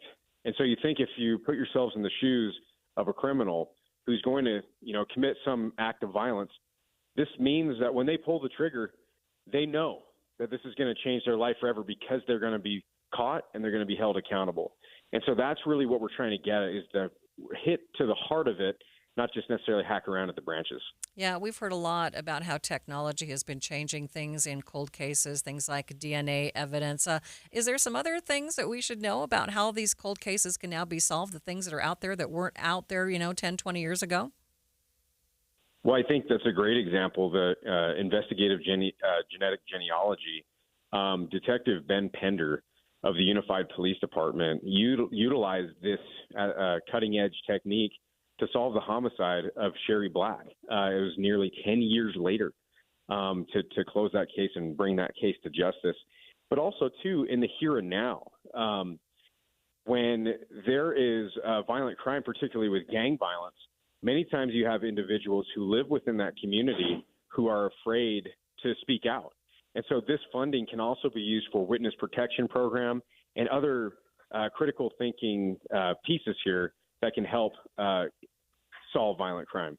Representative, how much money are we talking about, and how do you hope this will be distributed? So what we're shooting for is $250,000 to kickstart this. But we also know that there is opportunity in this legislation for private donations, for federal money, so the COPS grants from the Department of Justice, to funnel it into really evidence-based practices here. The other piece I think is really important to note is that in HB 137, there's an evaluation piece built in. So every single grant that goes out, we're not just going to measure our success by input, by what we're investing, but we're going to measure it by output. And so we're going to be tracking results and to see if this is really having the impact we're hoping for. Yeah, from what you are sponsoring here, it's pretty clear that law enforcement just doesn't have the money or tools that they need to really solve these crimes. Well, I think it's just it's a value add, and we want to build on the good work that's already being done and make sure that, to your point, resources should never be a barrier to getting victims justice. Anything that you'd like to add? I just think this is the important issue of our time. I mean, you can see from the shooting, I'm sure Representative Maga mentioned at Westfest, we saw a child, an infant in a stroller killed in the crossfire of gang violence. I mean, this affects all of us. It's not somebody else's problem. It's our problem. And in Utah, we're really going to take evidence-based approaches to solving these crimes. Representative, thanks for being with me. It's my pleasure. Thank you so much for having me. That is Representative Tyler Clancy joining me here on Midday. After the break, we'll hear from someone who researches cold cases to see how he sees these bills could affect the investigations. A conversation with Cold's Dave Cawley coming up next. But first, it's traffic on KSL News Radio. It's brought to you by UCCU. Transfer savings, earn more. UCCU, love where you bank. Michelle? It's still looking really quiet out there, Maria. I-15 running at posted speeds. And for drivers making their way from Salt Lake International up to Kimball Junction, we're looking at a KSL travel time of 37 minutes. Visit the Boat Show and Water Sports Expo Thursday through Sunday, January 29th through February 1st at the Mountain America Expo. Buy tickets online at utahboatshow.com. I'm Michelle Rowe in the KSL Traffic Center. Meet Matthew Preston. Inside his apartment, everything he holds dear is protected by Progressive's renter's insurance, like his laptop and a surprisingly valuable collection of baseball bobbleheads. Outside his apartment, his laptop is still protected, as are his bobbleheads, which he carries around with him for reasons no one knows. Renters, the limits of protection aren't just the four walls of your home. When you're in Progressive's Protection Zone, get a quote at Progressive.com. Progressive Casualty Insurance Company, affiliates, and third-party insurers. Why choose a Sleep Number smart bed? Can I make my site softer? Can I make my site firmer? Can we sleep cooler? Sleep Number does that. Cools up to 8 times faster and lets you choose your ideal comfort on either side. Your Sleep Number setting. JD Power ranks Sleep Number #1 in customer satisfaction with mattresses purchased in-store and online. And now, the more you buy, the more you save on beds, bases, and more. Plus, get free home delivery on most beds with base. Limited time. For JD Power 2025 award information, visit jdpower.com/awards. Check it out at a Sleep Number store today. It's not too late. If you got government health insurance again, especially here in Utah, this matters because a lot of families are paying more and getting less. Everyone focuses on the monthly premium, and yes, at my policy quote, I can help there. In fact, many of my Utah families are seeing 47% savings and even more on gold level plans. But the bigger issue shows up when you actually need care. The moment that university or blue insurance card hits the counter, prices jump, and with family deductibles now climbing to $20,000, all of that bill lands right back on you. My name is Mike. At my policy quote, I help individuals and families and businesses move into private insurance based on health, not income, so you're not overpaying for things you'll never use. That means lower costs, access to national PPO networks, and a plan chosen and managed by you, not the government. If you pay your own health insurance, you're on COBRA, uninsured, or your employer plan is just too much, even self-employed or small businesses, call me, Mike, today. 385 385-367-6779. Again, that's 385-367-6779. Or visit mypolicyquote.com. That's mypolicyquote.com to get started now. Thursday on KSL. Artificial intelligence is making it tougher than ever to spot a scam. Like an idiot, I just kept sending money. But can you turn to technology to keep you safe?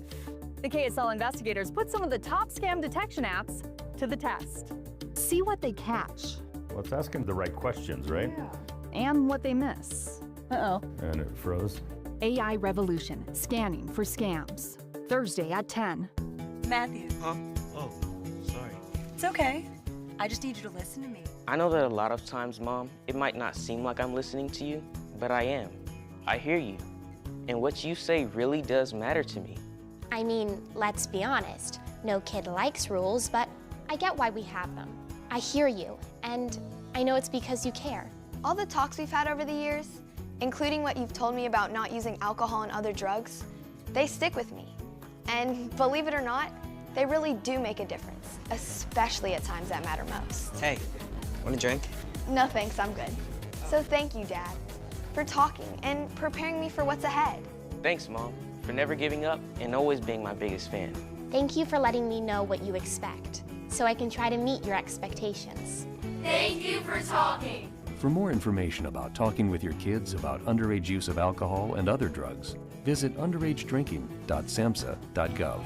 Amanda, I took my daughter with me to see Frozen at Hale Center Theater, and it was a magical experience. And I say that somewhat jokingly, but it was magical. I watched a woman transform a dress in a second right in front of my own eyes. I got snowed on indoors. Plus, there was all the songs that we both loved. Yeah, when that ice castle comes out of the floor, I have goosebumps now just thinking about that moment.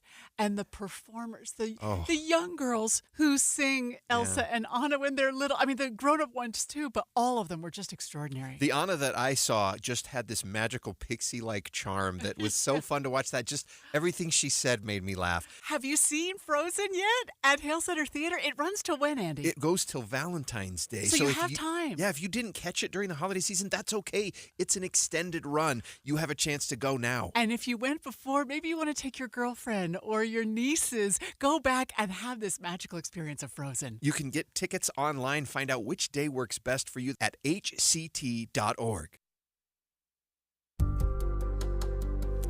You are listening to Midday. I'm Maria Shilaos. Eye on the Hill 2026 Hour special coverage continues here on Midday. Over the last 20 minutes or so, we've taken a deep dive into a slew of bipartisan bills that aim to empower law enforcement and help them solve violent crime cases. During a news conference this morning announcing the bills, Ogden Police Chief Jake Sube spoke about the state of investigating violent crimes right now in Utah. As has been mentioned, Utah is often and rightly so recognized as a very safe state. Violent crime here remains lower than the national average, but that does not mean we can afford to be complacent. Violent crime fluctuates, and history has shown us that when agencies lose ground on investigative capacity, it is very difficult and very expensive to regain it. From a law enforcement perspective, violent crime is fundamentally different from other types of calls for service. These cases are complex, time-intensive, resource-heavy. A single homicide or serious assault can involve hundreds of investigative hours, numerous detectives, forensic testing, evidence and analysis, coordination with prosecution, and long-term witness engagement. Behind every one of these cases is a victim or a family waiting for answers. Closure does not come from a police response alone. It comes from a thorough investigation, accountability, and the confidence that everything possible was done to solve their case. When investigations stall, victims and families are left carrying uncertainty for longer than they should. But unsolved violent crime impacts more than individual victims and families. It affects entire neighborhoods. When violent crime goes unsolved, communities feel less stable, trust erodes, and people begin to question whether justice is even attainable. Solving violent crime is not only about closure for victims, it's about restoring confidence, stabilizing our communities, and reinforcing the rule of law. These investigations cannot be rushed, and they require sustained investment. Doing them right depends on trained personnel, modern technology, and timely forensic processing, and then consistency and follow-up. When any one of these elements is under-resourced, cases stall, and when they stall, justice is often delayed and sometimes never reached. Ogden Police Chief Jake Subay there. The bill tackling violent crime is hoping to give families closure. Carl Holland with the Utah Statewide Association of Prosecutors gave an example. Although it's purely coincidental, I can't help but recognize that today is the 26th birthday of Breland Otteson, or at least it would be if she was still with us. Because just over 8 years ago today, she was brutally murdered at the side of a vertical mine shaft and her body thrown in that mine shaft. Her life was tragically cut short at 17 years old. And her family had to mourn and celebrate her 18th birthday, not knowing what happened to her, where she was, or whether she was alive. Now I wanted to shift a bit and hear from our resident cold case expert, Dave Cawley, the host of the KSL podcast Cold. And he tells Inside Sources that these changes could help the backlog that often keeps cold cases from actually getting solved. I mean, it could be, but I'll also point out, Greg, that we do have an existing structure within the Department of Public Safety in the state of Utah for cold case review. Now, that's not something that victim families are part of, right? That is a law enforcement gathering where, an investigator with an agency can come forward to the Bureau of Criminal Identification. They have a working group with experts, and they'll kind of examine some of these cases. The sad fact is we have more unsolved violent crimes in the state of Utah than even that team has the time and capacity to look at. So it really depends department by department right now, whether or not these agencies are equipped to do that kind of reach back in time. And the fact that they are identifying a problem here with rural police agencies specifically, they want to help those smaller departments gear up for violent crime case work is, I think, significant in this bill. Dave says an issue he's seen with lots of cold cases deals with staffing and the relationship between law enforcement and the friends and families of the victims, not to mention witnesses, too. It's very common in a cold case that a witness might come forward with some information, they'll speak to an investigator, and then they never hear from that investigator again. And I think part of that is because a lot of these departments, you have staff turnover, you have different assignments. So an investigator who worked on a case originally may not be the same investigator that's on the case 5 or 10 years later, and they don't stay in touch with some of these victim families or with witnesses. And so, if this money is used by a department, say, to create a dedicated cold case unit, and those folks assigned to that unit are doing a better job of staying in touch with victim families and witnesses, then absolutely, I would think that those families would take some comfort from at least having that line of communication open, which is a really common failure point now. And as in all things, one of the issues addressed in these bills is money. How can these enhanced efforts be funded? Yeah, it's very interesting listening to them speak about the thought behind the bill. The emotional plea that you heard them make about victim families, that's all true, right? In the work that I've done on the Susan Powell case, the Joyce Yost case, Sheree Warren case, other cases that we've looked at in the Cold podcast, these are victim families who have waited 15 years, 30 years, 40 years, decades, and are still not getting answers about what happened to their loved ones. So that this is identifying a problem.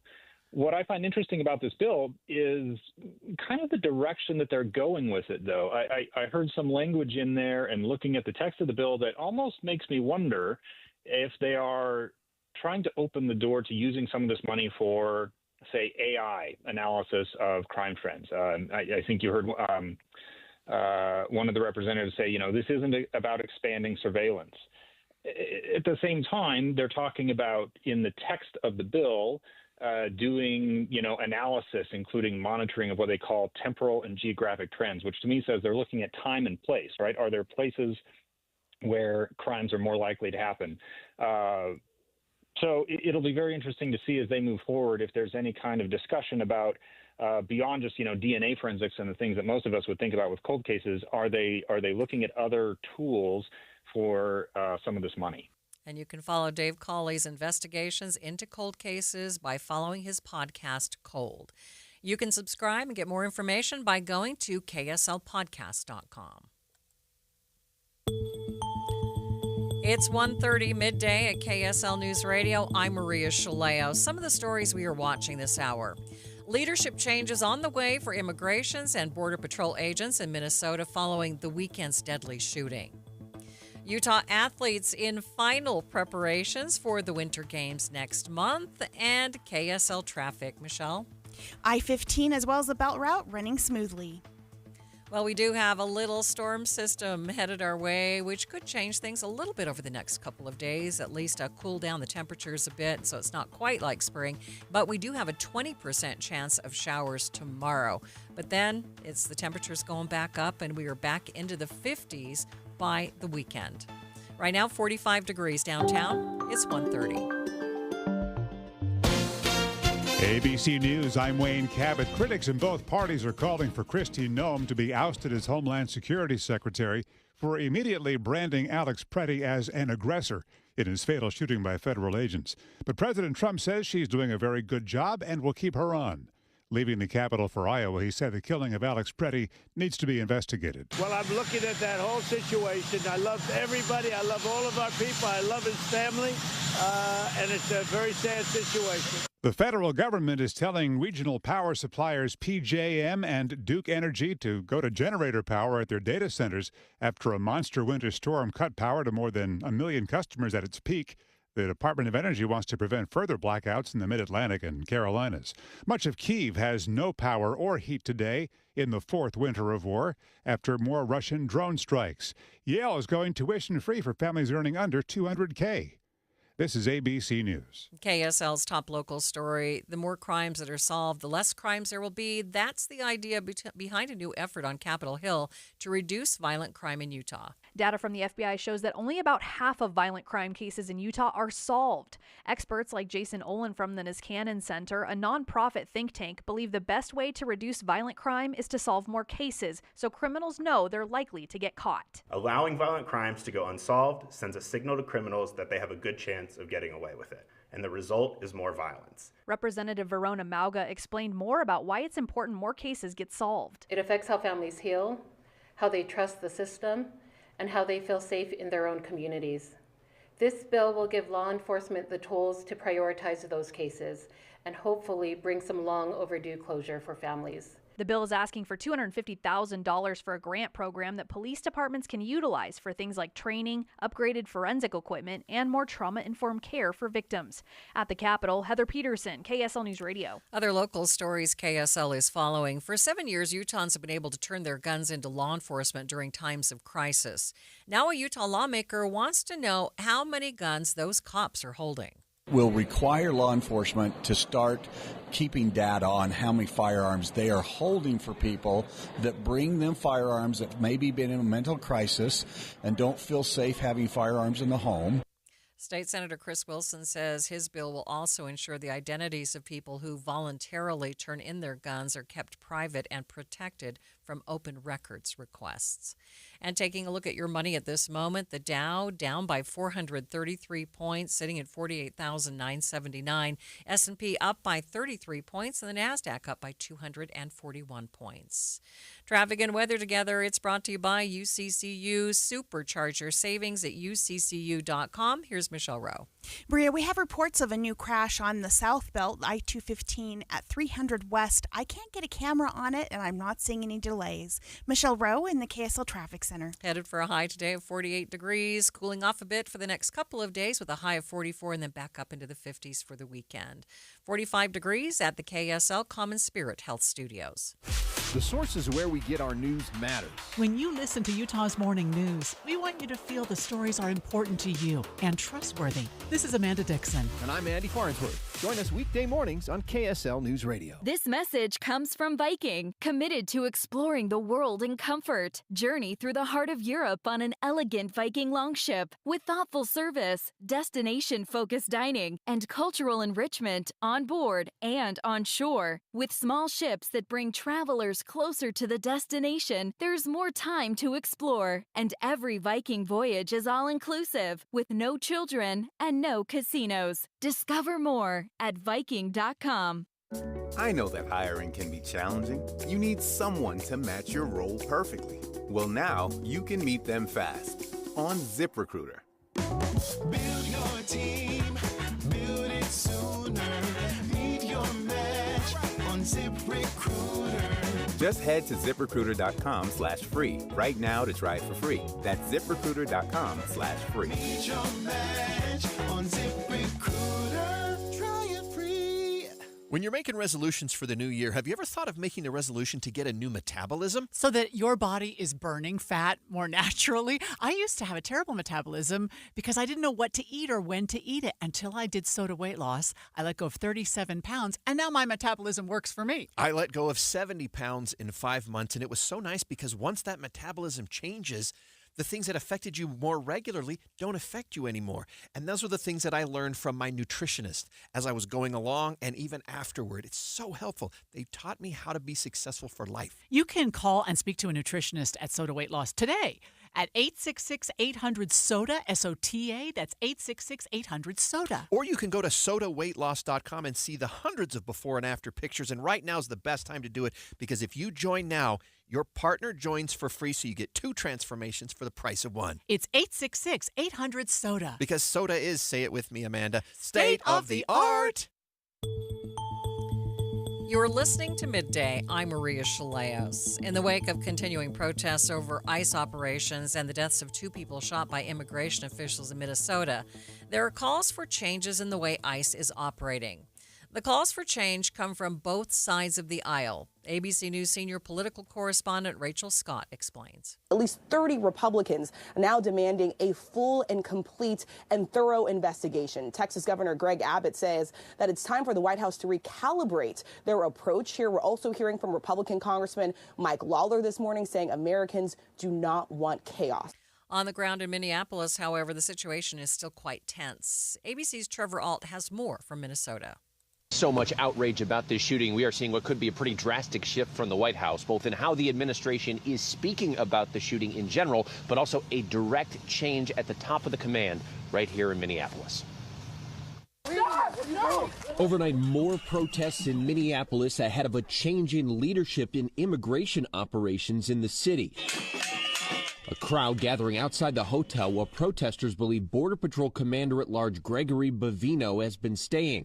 For weeks, Bavino has overseen the surge of immigration enforcement in Minneapolis. Sources now tell ABC News he'll be leaving the city as soon as today, with many Border Patrol agents leaving with him. Border Czar Tom Homan will take over instead. As the Department of Homeland Security investigates the killing of Alex Preddy, they now say they're reviewing body camera footage from agents on the scene, which captured the shooting from multiple angles. So did several graphic videos taken by eyewitnesses. They have just shot a man. They shot that guy. By 8:56 Saturday morning, at least 8 federal officers had arrived on scene for what officials said was a targeted operation. At 8:58, Preddy can be seen holding his phone, seemingly recording federal agents making an arrest. The situation escalates. Officers shoving multiple people, both of Preddy's hands visible, one holding his phone, the other hand held up, appearing to try to shield himself from the pepper spray, and a group of officers take him down. At 9:01, this federal officer reaches near Preddy's waistband and pulls a gun that Preddy had a permit to carry, and then 10 shots fired in 5 seconds. Eyewitnesses horrified. Oh my God, I can't believe I'm seeing this. Just hours later, Commander Bavino accused Alex Preddy of wanting to massacre law enforcement. Homeland Security Secretary Kristi Noem accused Preddy of domestic terrorism, and White House advisor Stephen Miller cast Preddy as a domestic terrorist and an assassin. The White House refused to condemn Noem and Miller's false statements. But now there has been a shift in communication between the president and Minnesota's Democratic leaders. Trump said he, quote, seemed to be on a similar wavelength on a call with Governor Tim Walz about working together. Walz said the president agreed to consider reducing the number of federal agents in the state. And Minneapolis Mayor Jacob Frey says in a call, the president agreed that the present situation cannot continue. Alex Preddy's family continues to defend their son, saying he protested because he cared about his community.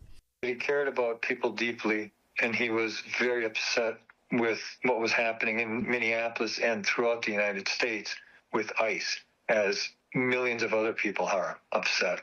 Thousands continue to visit his memorial at the shooting site, devastated and angry. Zach Hall paying respects in sub-zero temperatures. Overwhelming anger, sorrow, grief, and just the feeling that I'm not doing more, and just overwhelmed with emotion. And the White House says Commander Bovino will return to his base in California. Meantime, overnight, Alex Preddy's sister Michaela released a statement to the AP. She said, in part, hearing disgusting lies spread about my brother is absolutely gut-wrenching.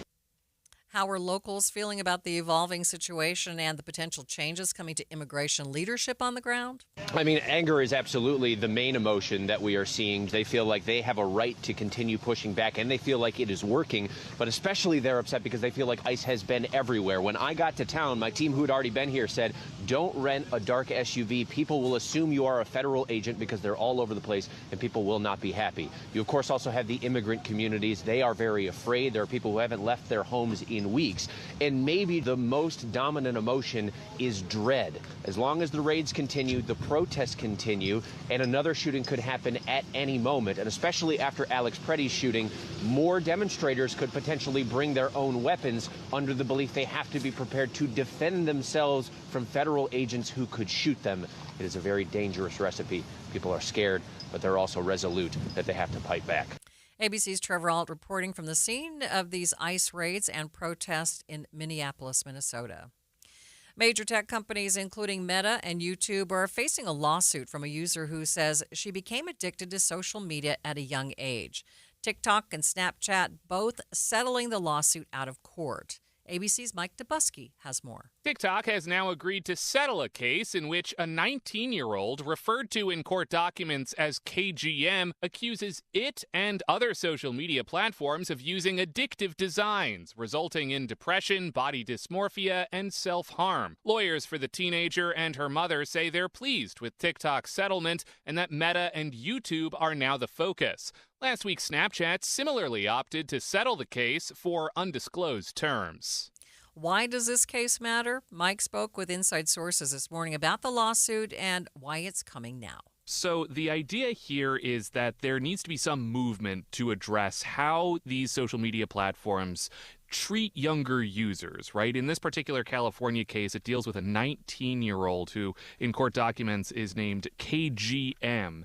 And it alleges that she was able to get onto these social media platforms, get access to them at 10 years old, basically circumventing some of the block software restrictions that her mom had put in place on like the family computer and so on and so forth, getting access to these platforms with really no pushback from the companies themselves. And then once she did that, the addictive design baked into platforms like Instagram and Facebook and TikTok and Snapchat and others kept her hooked, and that led to compulsive, unhealthy behaviors, things like depression, anxiety, self-harm, and body dysmorphia. The other bellwether cases, there are 3 of them at the state level that are expected to go to trial after this one, are seen as sort of broadly representative for the larger group here. And evidence shared here, testimony shared at these trials, could be used to sort of inform juries thinking down the line. We are expecting to hear from Mark Zuckerberg at some point over the next 6 weeks or so that we expect this trial to take. That would mark a pretty major move here because none of these trials have really gone forward given some of the protections that are afforded to these social media companies up until very recently. The lawsuit here strikes quite the contrast with how other countries are handling social media, whereas the EU and Australia are enacting laws to address social media usage among kids. That's not really happening nationwide. Here in Utah, our state lawmakers have tried to address the issue a few times, but on a national scale, not so much. Here, it seems like we're taking a run at this through litigation, which is a bit different. That could mean that these social media companies would be hit with fines, if they are found to be in violation of the law or found to be, perpetrating bad behavior. They could also be forced to change some of their behaviors by courts across the country. But it's important to note, guys, that we're at the very early stages of all of this. Different juries can arrive at different conclusions based on the specifics of any given case, despite the fact that these cases are broadly similar. That can still happen. They can also choose to settle at any given time. Snapchat was named in this lawsuit that's going to trial in California. They chose to settle for undisclosed terms last week. But the general goal here is to create this sort of global settlement or global decision of some kind that, again, helps us better understand exactly how to handle social media as it applies to young people. That is ABC tech reporter Mike Dubusky there. The lawsuit against Meta and YouTube will continue while the lawsuit against TikTok and Snapchat have now been settled. Midday continues in just 60 seconds. Oh, how's that flu, babe? Did you take Dayquil Intense Flu yet? Nah, I got this. Ugh, okay, I don't got this. You stay on the couch, and I'll grab the Dayquil. Undo your flu symptoms with Dayquil Intense Flu. Dayquil Intense Flu provides powerful relief of your flu symptoms. I'm ready for that to-do list. Wow, you do got this. Dayquil Intense Flu, the daytime coughing, aching, fever, under your flu medicine. Use as directed, keep out of reach of children. Pizza's here. Oh, great. I'd love some, but I'm worried about my stomach issues. If you're worried about having diarrhea, gas, bloating, stomach pain, or loose, oily stools, it may not just be stomach issues. It could be a condition called exocrine pancreatic insufficiency, or EPI. With EPI, the pancreas doesn't release enough enzymes to break down food, but EPI is manageable. Use the symptom checker on identifyepi.com and talk to your doctor. That's identifyepi.com. Sponsored by AbbVie. In just 10 days, athletes from around the world will descend on Italy for the Milan Cortina Winter Games. Among those competing, 232 members of Team USA. Within that whole team, nearly 1/3 of the members have ties to Utah. Now, that might not be super surprising given that the games this year have the winter theme. Okay, maybe it's a little surprising since we don't have any snow, but okay, you know what I mean. Joining me now on Midday to talk about the Olympic athletes with Utah ties is Deseret News reporter Lisa Riley-Roach. Lisa, thanks so much for being with me.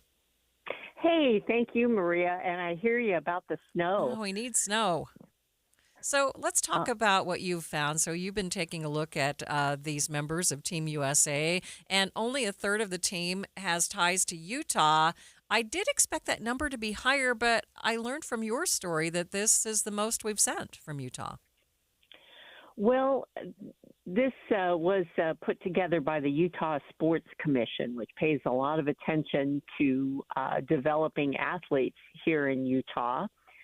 The number of athletes with Utah ties is 81, and that includes athletes that train here, athletes that are from here, that live here, or they're either going to school here now or have in the past. So we are supposed to have the greatest snow on Earth. Why isn't that number higher? I mean, where are some of these other athletes coming from? Well, other athletes are coming from around the country. According to the U.S. Olympic and Paralympic Committee that looked at athlete hometowns, 32 states and Washington, D.C. are represented on Team USA this time around. And 3 are from overseas, one from Canada, one from Ukraine, and one from New Zealand. The state sending the most athletes by hometown is Colorado, another place known for snow, maybe not the greatest, but still. Then Minnesota, and then California. Now, California does surprise me a bit. I know that they have some snow, but they aren't known for their snow. Well, actually, they do have some pretty good ski resorts up in the Tahoe area. And they also have a lot of ice skating training in certain parts of the state. So just because we've had an Olympics here doesn't mean we're the only place athletes can develop a love for winter sports. Right. Anything else significant that we really need to know about the Utahns going to the games? Well, I think a lot of what we'll be looking at is who might still be competing in 2034. hometown games, if you will, for some of them, and certainly a home country game for anyone on Team USA then. I think we'll see the number of athletes from Utah or with Utah ties just continue to grow and grow. I mean, we do have some other big winter sports areas in the country. Lake Placid is one of those. They have a bobsled track there that actually was the backup for the Milan Cortina games had they not been able to finish their brand new track in time. But we won't be seeing any athletes from Italy's Olympics competing in New York this time around. All right. Well, Lisa, it's always fun to watch the Olympics, so we will watch for our Utahns with, ties to the Olympics. Thanks so much for being with me. Thank you. That is Lisa Riley Roche. You can read much more of her story in the Deseret News at Deseret.com. Find the full story there. After the break. Just for the fun of it, just for the heck of it, just for the taste of it, Diet Coke. Just for the taste of it, but maybe not for the health of it. New recommendations from the Trump administration say it's time to ditch the diet soda pops, and we're going to chat with a nutritionist about that coming up next. But first, it's traffic on KSL News Radio. It's brought to you by UCCU. Transfer savings, earn more. UCCU, love where you bank. Michelle? Again, it's been very quiet out there. We do have a new crash in Wasatch County. This is Highway 40 and Deer Hollow Drive. But that's not causing any slowdowns. Common Spirit hospitals, clinics, and caregivers all connected to advanced healthcare in Colorado, Kansas, and Utah. Healthcare with Human Kindness is here. Hello, Human Kindness. I'm Michelle Rowe in the KSL Traffic Center.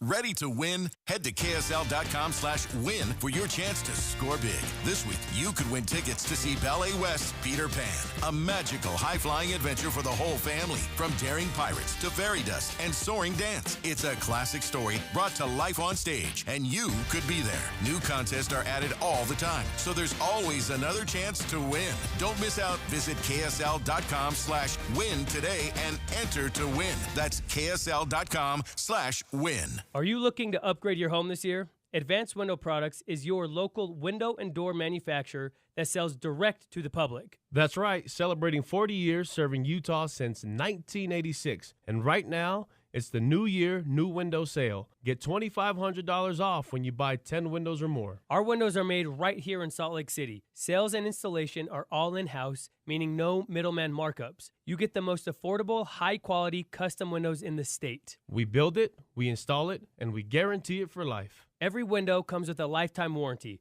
labor, glass, and parts included, serviced by our local team, and the warranty is transferable to the next homeowner. Financing is available too. Save now, pay later, with payments as low as $150 a month. Buy local and support the local economy. Don't wait. Buy 10 windows or more and get $2,500 off. Beat the rush and call today. Call us at 801-850-9100. That's 801-850-9100. Or visit us at advancedwindows.com. For years I've said this, when it comes to the person you love, there are 3 dates you never, ever want to forget or overlook.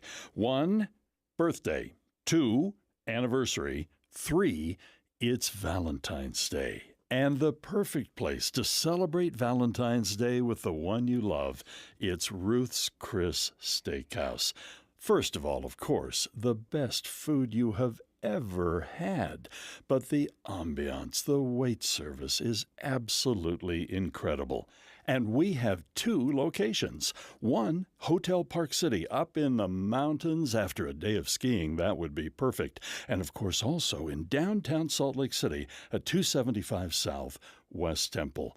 The steaks are divine. You're going to love the seafood dishes, poultry, whatever it is, cooked to perfection at Ruth's Chris Steakhouse. Be sure to make your reservations now for Valentine's Day. When Team USA is on, you can almost see the moment a kid starts believing they could be next. Now, while Xfinity can't guarantee that, they can guarantee something just as important, that your internet price won't change for 5 years. No contracts or commitments, so while your kid is ordering gear online, streaming highlight reels, or video chatting, your Xfinity internet price won't budge. age. And who knows, by the time the next Olympic Winter Games roll around, your kid could be getting fitted for their very own Team USA uniform. And guess what? You'll still be paying the same price for reliable Wi-Fi. And there's even more to enjoy with the Xfinity Gold Medal Celebration. Now through February 22nd, get their best price on gig Wi-Fi for 5 years guaranteed. Just $50 a month, plus get Peacock Premium included for 2 years. That's a $10.99 monthly value. Xfinity. Imagine that. Proud partner of Team USA. Restrictions apply. Requires paperless billing and auto pay with stored bank account. Taxes and fees extra. Actual speeds vary.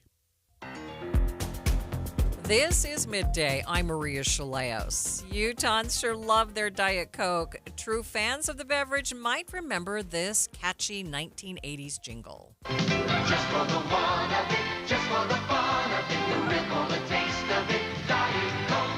Just for the foo of it, just for the just for the sport of it, Diet Coke. Just for the fun of it, just for the taste of it, Diet Coke. But now the Trump administration and the FDA says it might be time to put the glass, the bottle, or the can down and avoid all diet soda pops. Joining me to chat more about this is Dr. Carrie Durward, an associate professor of nutrition at Utah State University. Thank you so much for being with me. Thanks so much for having me. Okay, we've thought for a long time that, hey, diet sodas are better than the sugar-filled sodas. So talk to us about how our body does process this fake sugar or sugar substitutes as opposed to real sugar. Great question. So normally carbohydrate-containing foods, including sweeteners that we would consider real sugar, so things like table sugar, corn syrup, honey, maple syrup, we're going to break down the carbohydrates in those into their smallest parts in our intestine, molecules called monosaccharides. So the most common ones are glucose, fructose, and galactose. Then those go directly into our bloodstream. Glucose can be directly used by all of our cells for energy, or if it's in excess, it can get stored for later use. The other two, fructose and galactose, go to the liver where they're converted into glucose for immediate use, or again stored either as glycogen or as fat for later use by the body. And so when it comes to fake sugar or sugar substitutes, how the body processes it can be very different depending on exactly what molecule you're talking about. There's a really large and growing number of alternative sweeteners on the market. And a lot of them, we don't really have a whole lot of data about exactly what happens in the body. The most common ones in the diet sodas, like you were talking about, are things like aspartame, our brand name Equal NutraSweet, or sucralose, brand name Splenda. And even those two examples that I gave you are processed pretty differently. So sucralose, about 80 to 90% of it just goes straight through our intestines and is eliminated in our stool or feces. But about 16% thereabouts is absorbed into our bloodstream. And we initially thought that would then be quickly filtered out by your kidneys and excreted in your urine. But more recent research kind of brings into question, does it hang out in our bodies for a while, maybe a week, a couple weeks? And does it interact with other things while it's there? So that research is ongoing. It's an open question. So how bad would you say it is for us? Okay. Yep. So other ones are metabolized completely differently. And what do they say for health? Or so when you say how bad is it? So we have so there's So it's not good for us. Really We know that question. it's not good for us, right? But, Yes. some people say sugar is poison. So, any sugar. So, yes. Thank you for getting me reoriented there, Maria. This is obviously a very big and complicated question. So we absolutely know that sugar in excess is not good for us. It is contributing to obesity and chronic diseases. Okay, so I think that most people in the research community would agree that we need more research on alternative sweeteners, and that the oh my goodness, I think potential health risks or Dr. Durward, you're breaking up. Thank you so much for being with me today. That is Dr. Carrie Durward, Associate Professor of Nutrition, Dietetics, and Food Sciences at Utah State University. You know, it's not really good for us.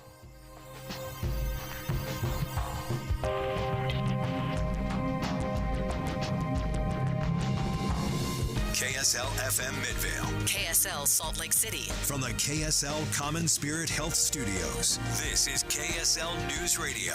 Utah's news, traffic, and weather station. A major financial change for employees of Intermountain Health, the company announcing a permanent freeze for their pension plans. Employees telling KSL the move feels like a rug being swept out from under their feet. Basically, you feel like you just lost $1 million. Like, how would you feel if you lost $1 million? You'd feel devastated. And that's how everybody was feeling, and some people just didn't understand it. The time is 2 o'clock on Tuesday. It's midday. I'm Maria Shilaos. Coming up, as the healthcare company ends their pension plans, what options and resources are available for the retirement funds? We'll get a live update on the situation and chat with a financial expert coming up shortly. Also this hour, the University of Utah is offering employee housing on campus, including plans for a new daycare, as families face high costs and long wait lists across Utah. The bottom line, we'll have a discussion on the unaffordable child care crisis in Utah and learn more about the U's plans to try to help.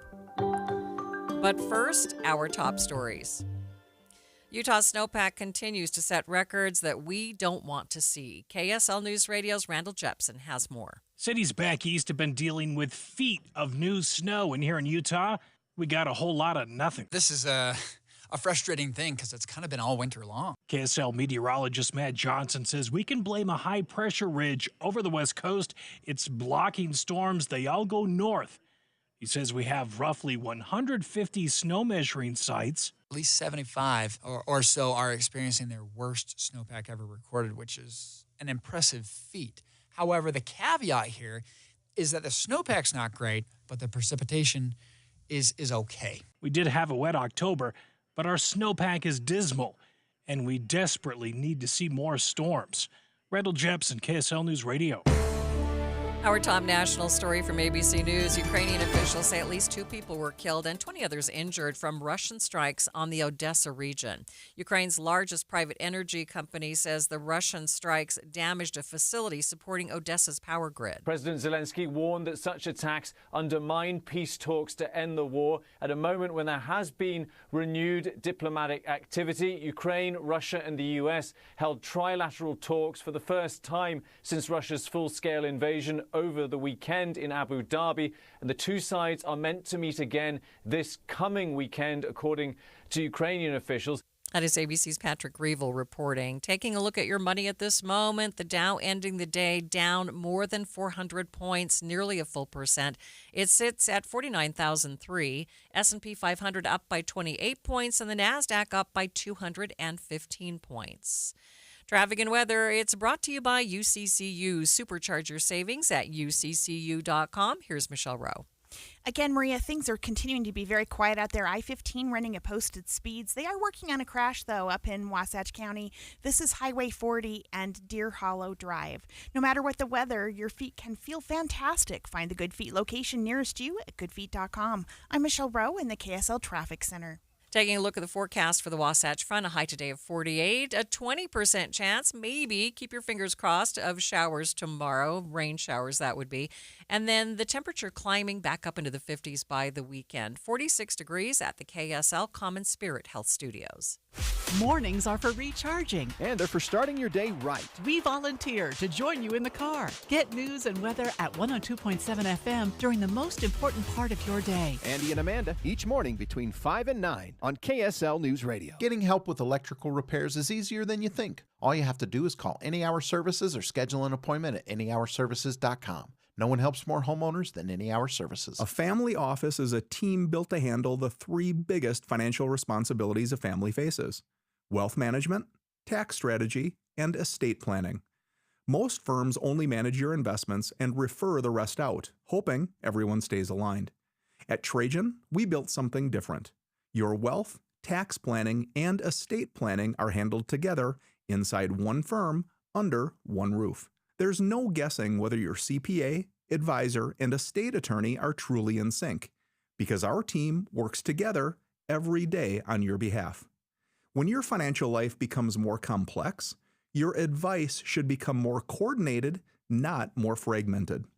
One plan, one trusted team. Call Trajan today, 801-207-9900. That's 801-207-9900. Trajan Wealth, an SEC-registered investment advisor. Additional services through Trajan Estate and Trajan Tax. Additional disclosures and accreditation at TrajanWealth.com. Attention Jazz Nation. We know you've been waiting on the edge of your seat, and the time has finally arrived. All tickets are available now. Let's go! Your favorite players will be back on the court, bringing the energy all season long. Whether you're looking for season tickets, mini plans, or single game matchups, there's a perfect option for every kind of fan. Show up loud and proud at Delta Center this season. Don't miss your chance to be part of the action. Buy your tickets today at UtahJazz.com.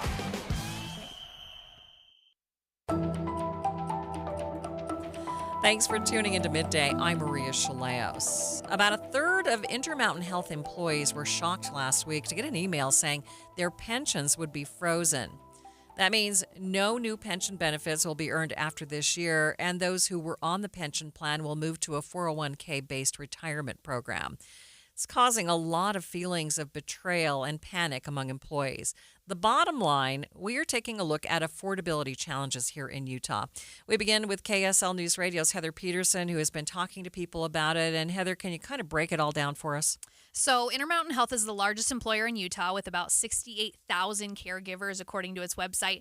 About a third of that number, so around 23,000 people, now won't get the pensions they were counting on. I've spoken with a couple people who've been impacted by these changes, but there's a lot of fear that if they speak out their jobs or that remaining pension money could be at risk. This surgeon explained to me the situation under the condition of anonymity. He says Intermountain isn't known for their best pay, but in the past they were a trusted brand and the pension had always made it worth it for them. Many times you can get a better paying job or in a better location and better conditions, but when you look at the pension, that is a significant amount of money, and so people will take less desirable jobs in order to get that pension, thinking it was more of a guaranteed income in retirement and not dependent as much on the stock market. And so when they did away with that pension, if you have 20 or 30 more years to work, you're looking at a future loss of income in $1 to $2 million range. It doesn't affect as many people who have worked for Intermountain for 20 or 30 years because the money they've made in the pension will still stay there.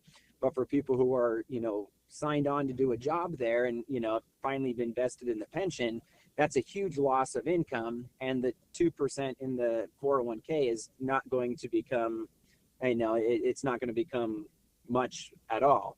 He believes he'll lose more than $1 million because of this switchover. It's a lot. Heather, you've talked to other people about this. How are they feeling? Yeah, so from those I spoke with, there's this general sense of betrayal and shock and confusion about where to go from here, no matter how much they make. And for us as physicians, it's a big monetary hit, but the people that I really worry about are the people that don't have that financial cushion, because they rely a whole lot more on the pension with that guaranteed income that now they don't have, that they might not have been saving as much in retirement through their 401k because they knew they had this pension coming, and now their plans are shot. And the way this was rolled out was not great, because it was right Tuesday morning when we came to work, and then we had this email. Basically, you feel like you just lost $1 million. Like, how would you feel if you lost $1 million? You'd feel devastated. And that's how everybody was feeling. And some people just didn't understand it. He went on to say there's a lot of people who say they're going to have to wait longer to retire now. Others are questioning how they're going to make retirement work with less money. And this doctor also says some people are wondering if this will lead to caregivers leaving Intermountain. So are these Intermountain employees getting more information about their retirements? Well, it sounds like there's going to be more information on the horizon, but as of now, he told me that one of the most frustrating things has been the lack of employee support since the news. Everybody was silently struggling. You talk to your bosses and your administrators, and they also are getting their pension, cut. And they're feeling the same thing, and kind of just, we didn't have any idea this was coming. This was, all new from the board. We don't know why. We don't know if they have any plans in place to try to help, with retirement accounts. We don't know, if we're going to have a dramatic exodus from the Intermountain Medical Group because of this. So there's just a lot of unknowns. And, I was thinking if they would do something to this magnitude, that they would have like counselors on standby to help with people's reaction to this, to try to get them through, to kind of help them, knowing that this is such a dramatic event that's happened. And there's nothing. I mean, there's no follow-up emails to say, hey, how are you doing? There's nothing, because it just was so sudden. And then, there's, webinars that we can attend in a month or two from now that can explain a little bit more about it. But it just seems really unfair.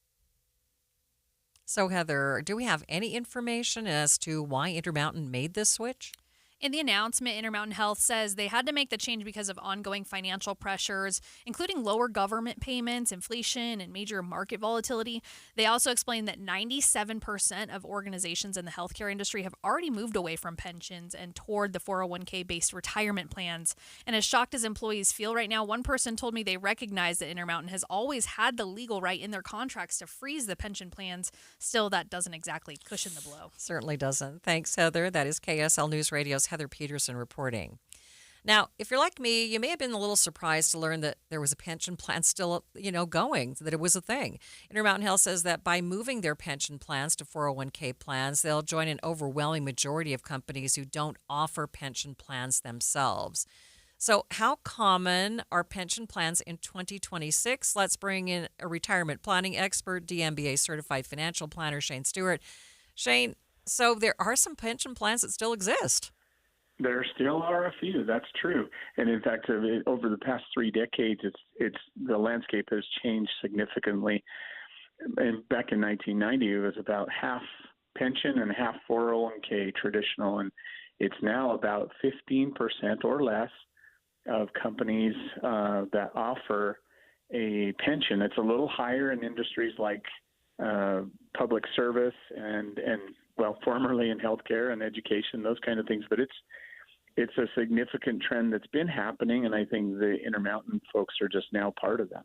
With this move to a 401k, which is what most companies do, kind of tell us what the biggest differences are between these two different kinds of plans. Absolutely. The biggest difference is who takes the risk and who funds it. And so when a pension is in place, the company usually funds it. They bear the risk of the investments, the ups and downs over the years.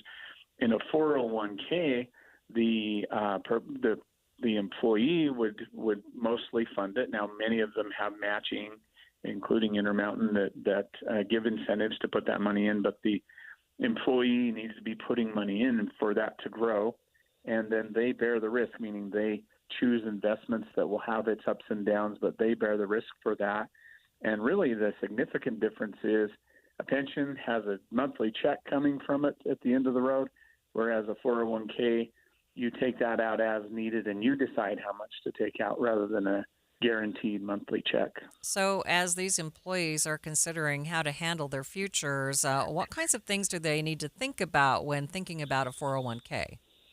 Yeah, they probably have to take a look at when it comes to the 401k, and many of them have earned something in the pension, it'll just be frozen from here on out. So what they're really facing is not the loss of what they've already earned, but the prospect of what do you do now? And what you do now is possibly have to increase what you're putting in, and that's not always easy.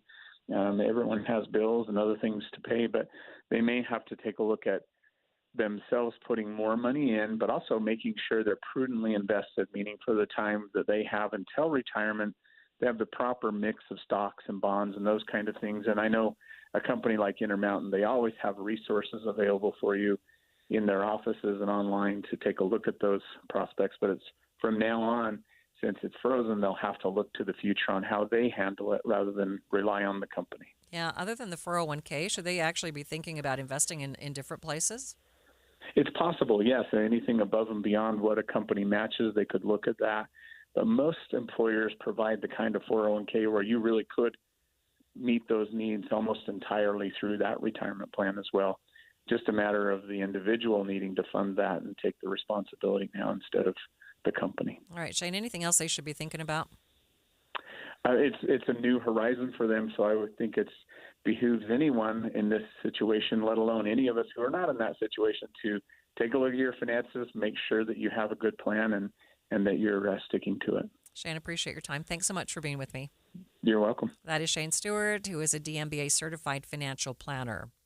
Stay with us. We'll be back with more in just 60 seconds. You're listening to Leaf Filter Radio, and the guru of gutter protection himself, Chris Coonahan, is here to take your most pressing leaf-related questions. Hey, everybody, Chris here. I understand we have Ron on the line. Ron, where are you calling from? Uh-oh. Ron, are you calling from a ladder? Well, I was.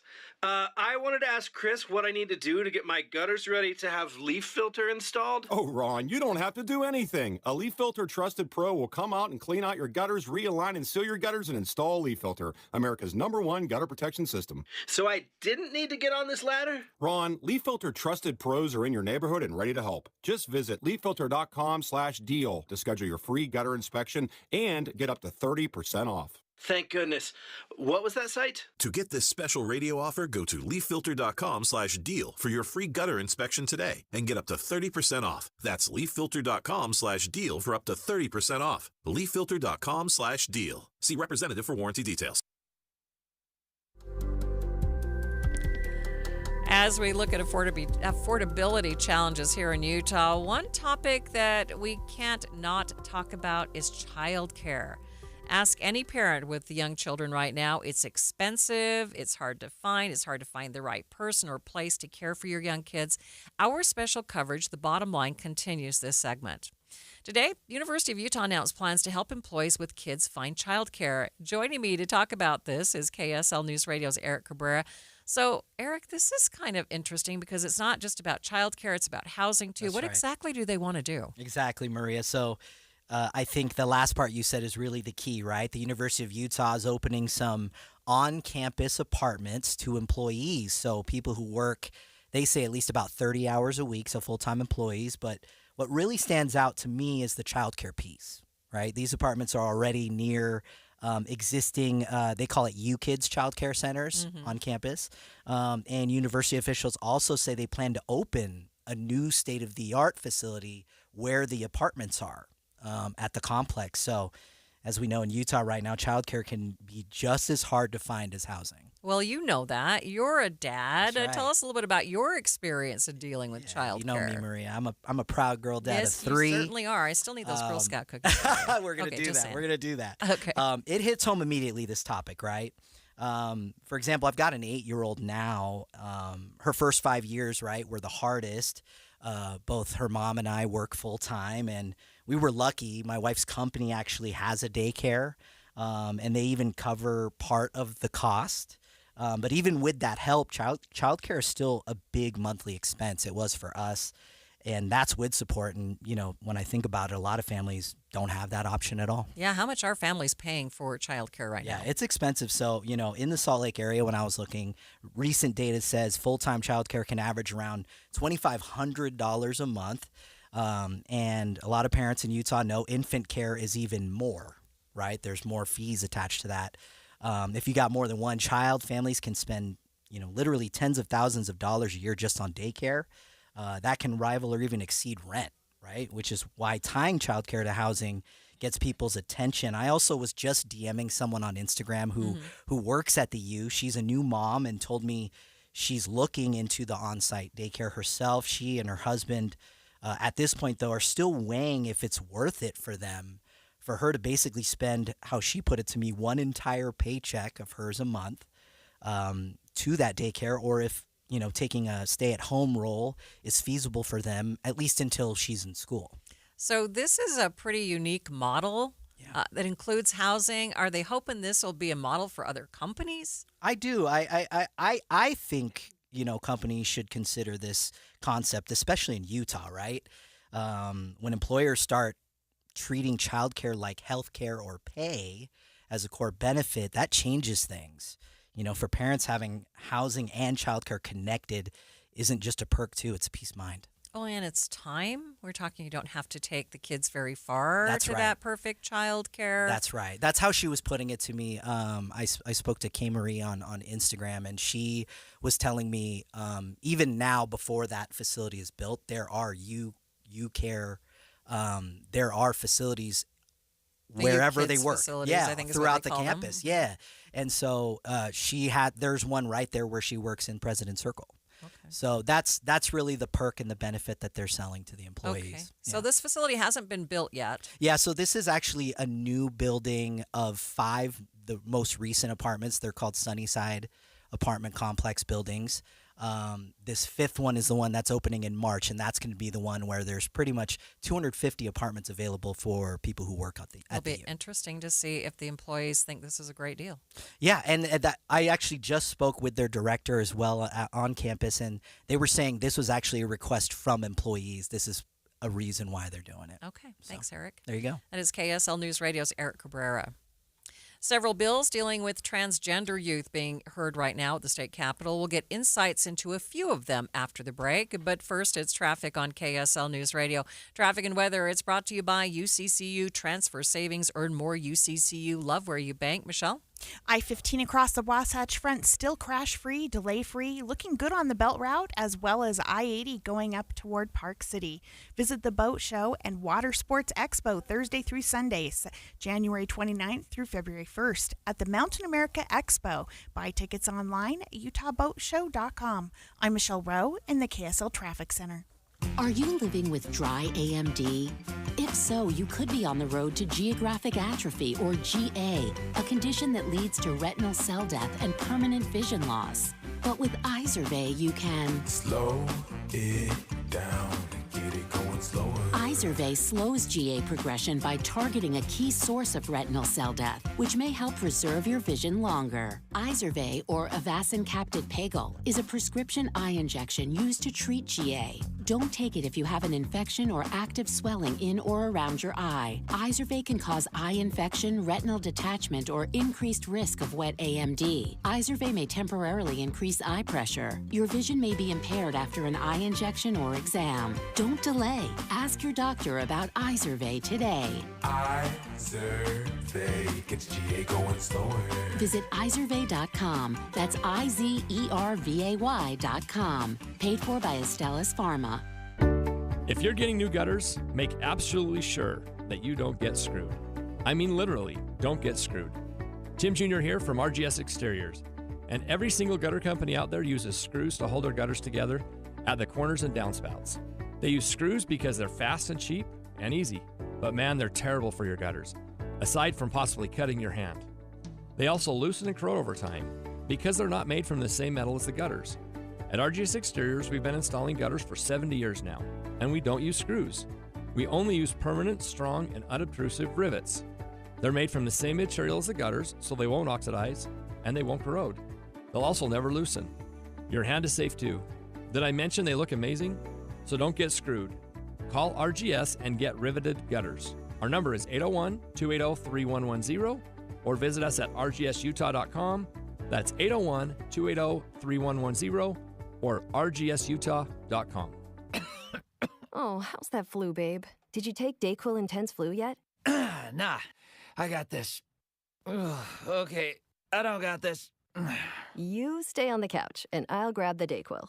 Undo your flu symptoms with DayQuil Intense Flu. DayQuil Intense Flu provides powerful relief of your flu symptoms. I'm ready for that to-do list. Wow, you do got this. DayQuil Intense Flu. The daytime coughing, aching, fever, under your flu medicine. Use as directed, keep out of reach of children. Pizza's here. Oh, great. I'd love some, but I'm worried about my stomach issues. If you're worried about having diarrhea, gas, bloating, stomach pain, or loose, oily stools, it may not just be stomach issues. It could be a condition called exocrine pancreatic insufficiency, or EPI. With EPI, the pancreas doesn't release enough enzymes to break down food, but EPI is manageable. Use the symptom checker on identifyepi.com and talk to your doctor. That's identifyepi.com. Sponsored by AbbVie. You are listening to Midday. I'm Maria Shilaos. Eye on the Hill 2026. Special coverage on KSL News Radio. This hour, a hearing is underway on Utah's Capitol Hill to discuss the future of medical treatment for youth who identify as transgender. The House Health and Human Services Committee hearing 3 bills, including one that would prohibit the provision of cross-sex hormones and puberty blockers to minors. HB 174 is being sponsored by Representative Rex Shipp, who tells Inside Sources that minors shouldn't be able to make these kinds of gender-related decisions, regardless of what some state-sponsored research has said. The study was actually done by the Utah Department of Health and Human Services, and they got the University of Utah's drug regimen review people to do a lot of it. But we have discovered there's been some groups out there, Do No Harm is one of them, SEGM, and some others have done some reviews of that report, and that report was not, it was supposed to be a systematic review, and if you understand what a systematic review is, it's very detailed, very scientific, and this report is a flawed report that the Utah Department did. It's very biased, and there's other reports out there in the, that have been done. The CAST report was a UK report, as well as our own U.S. Department of Health and Human Services did a study too that are systematic reviews. And that's some of the stuff that we're going to be discussing today in our committee meeting. Some of the doctors that are on my presentation will discuss why that report is not one that can be depended on, and that's why we're making the moratorium permanent. And because that report does say that possibly we ought to continue to do this to minors and damaging them. And I honestly, the mental health, gender dysphoria is a real thing. It is something that these minors will experience, but it's a mental health condition. They ought to get all of the help they can get that way. But to damage a perfectly healthy body is wrong. I mean, there's many things that we do that we don't allow minors to do till they're older. They can't drink or smoke till they're older. Can't drive, can't get a tattoo. There's so many things, and this is one thing that we should not be. A minor can't really consent. How can they consent to something they don't understand? So that's the rationale behind what I'm doing with this bill. Representative Shipp says his bill would build upon an earlier bill that he supported previously. But as you can expect, not everyone is happy with the bill. Marina Lowe is the policy director for Equality Utah. She joined Inside Sources after Representative Shipp to explain why she believes this kind of bill would be harmful to the transgender community.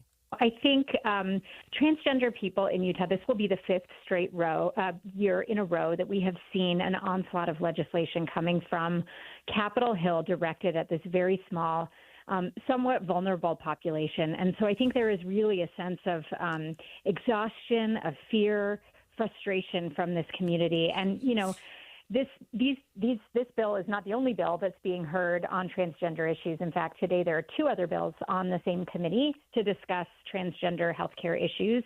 But those are even not the only bills dealing with transgender issues. I know of quite a few other bills that are making their way through the legislature right now. And so I think, it becomes very difficult when a community feels that they're constantly targeted by their state leaders when there is no recourse in the courts, in the halls of justice, on Capitol Hill. It really, I think makes the community feel very, very scared and without many options. She says there are 2 big reasons Equality Utah is opposed to the bill. We have concerns about this bill, of course, but primarily for 2 reasons. The first is that, I don't believe that there is much of a difference, at least legally speaking, between a moratorium with no end date and a ban. So I think practically speaking and also legally speaking, this isn't really needed. It's unnecessary. But I think more substantively, I think there is really a concern with this aspect of interrupting care for people who are currently receiving medication from their physicians and having the legislature basically step in and interrupt that care while it is ongoing. I think one of the things that was most beneficial about the law that was passed, the moratorium initially by then Senator Kennedy, is that it acknowledged that there were patients currently receiving care, and the legislature agreed not to step into that relationship. You know, some people may have strong feelings about the ability for minors to receive gender-affirming care, but if you look at the concept more globally from a further step back and think about the precedent this sets for the legislature to step into the patient-doctor relationship and direct when people can receive care or not and what sorts of medications they can receive, that's troubling. Marina Lowe is the policy director with Equality Utah. Like I mentioned, the hearing is currently underway. We'll continue to watch it and track these bills, bringing you updates on air and online at kslnewsradio.com. It's 2:30 midday at KSL News Radio. I'm Maria Shilaos. Some of the stories we are watching this hour. Eye on the Hill, we're digging into a few bills that would help law enforcement investigate and solve violent crimes and cold cases. Space debris being tracked by earthquake monitors. We'll get some insights on how this works from an expert at the U. And KSL traffic, Michelle. Looking at increased traffic volumes on I-15 around the South Interchange, but still moving smoothly. We could see a little change in the forecast with a 20% chance of showers tomorrow. That means temperatures are going to cool down just a little bit. We have a high today of 48 down to 44 for a high tomorrow. But then the weekend, back up into the 50s. ABC News, I'm Wayne Cabot. A person's been shot and critically wounded by the Border Patrol in Arizona today. There are few details. The FBI saying in a statement that the person assaulted an agent and that no further statements are coming. Border Czar Tom Homan has arrived in Minnesota to take over the duties of Border Commander-at-Large Greg Bovino. As for Bovino, he's headed back to the El Centro sector, which is where he was the chief and where he was kind of plucked out to report directly to the secretary regarding all of these operations in across the country that he had been tasked to lead. ABC's Luke Barr. Today, President Trump expressed confidence in Homeland Security Secretary Kristi Noem. Critics in both parties want her out for her statements claiming that Alex Pretty attacked the federal agents who shot and killed him in Minneapolis on Saturday. Wall Street closes the day mixed. The Dow down 409 points. The Nasdaq up 215. This is ABC News. KSL's top local story. The Utah State Senator wants to know how many guns are being held under the state's safe harbor law. KSL News Radio's Don Brinkerhoff reports. The safe harbor law lets people voluntarily turn their guns into a law enforcement agency while they're experiencing a mental health crisis. Senator Chris Wilson wants to know how many guns those agencies are holding so lawmakers can know if more resources are needed. There are some counties that are holding hundreds of firearms. They're not counties, but law enforcement. So this is an issue. We need to get our arms around it. Law enforcement's been great. We're going to collect the data. I think it's got a 3-year data collection, and then we're going to collect it, and they're going to report to CCJJ. Senator Wilson says this bill will also ensure that the information about people who surrender their guns will remain private, so the names of those people can't be checked through an open records request. Reporting from the Utah State Capitol, Don Brinkerhoff, KSL News Radio. Other local stories KSL is following. A Utah State representative is asking his fellow lawmakers to invest thousands of taxpayer dollars into helping small businesses who can't get a loan from a bank.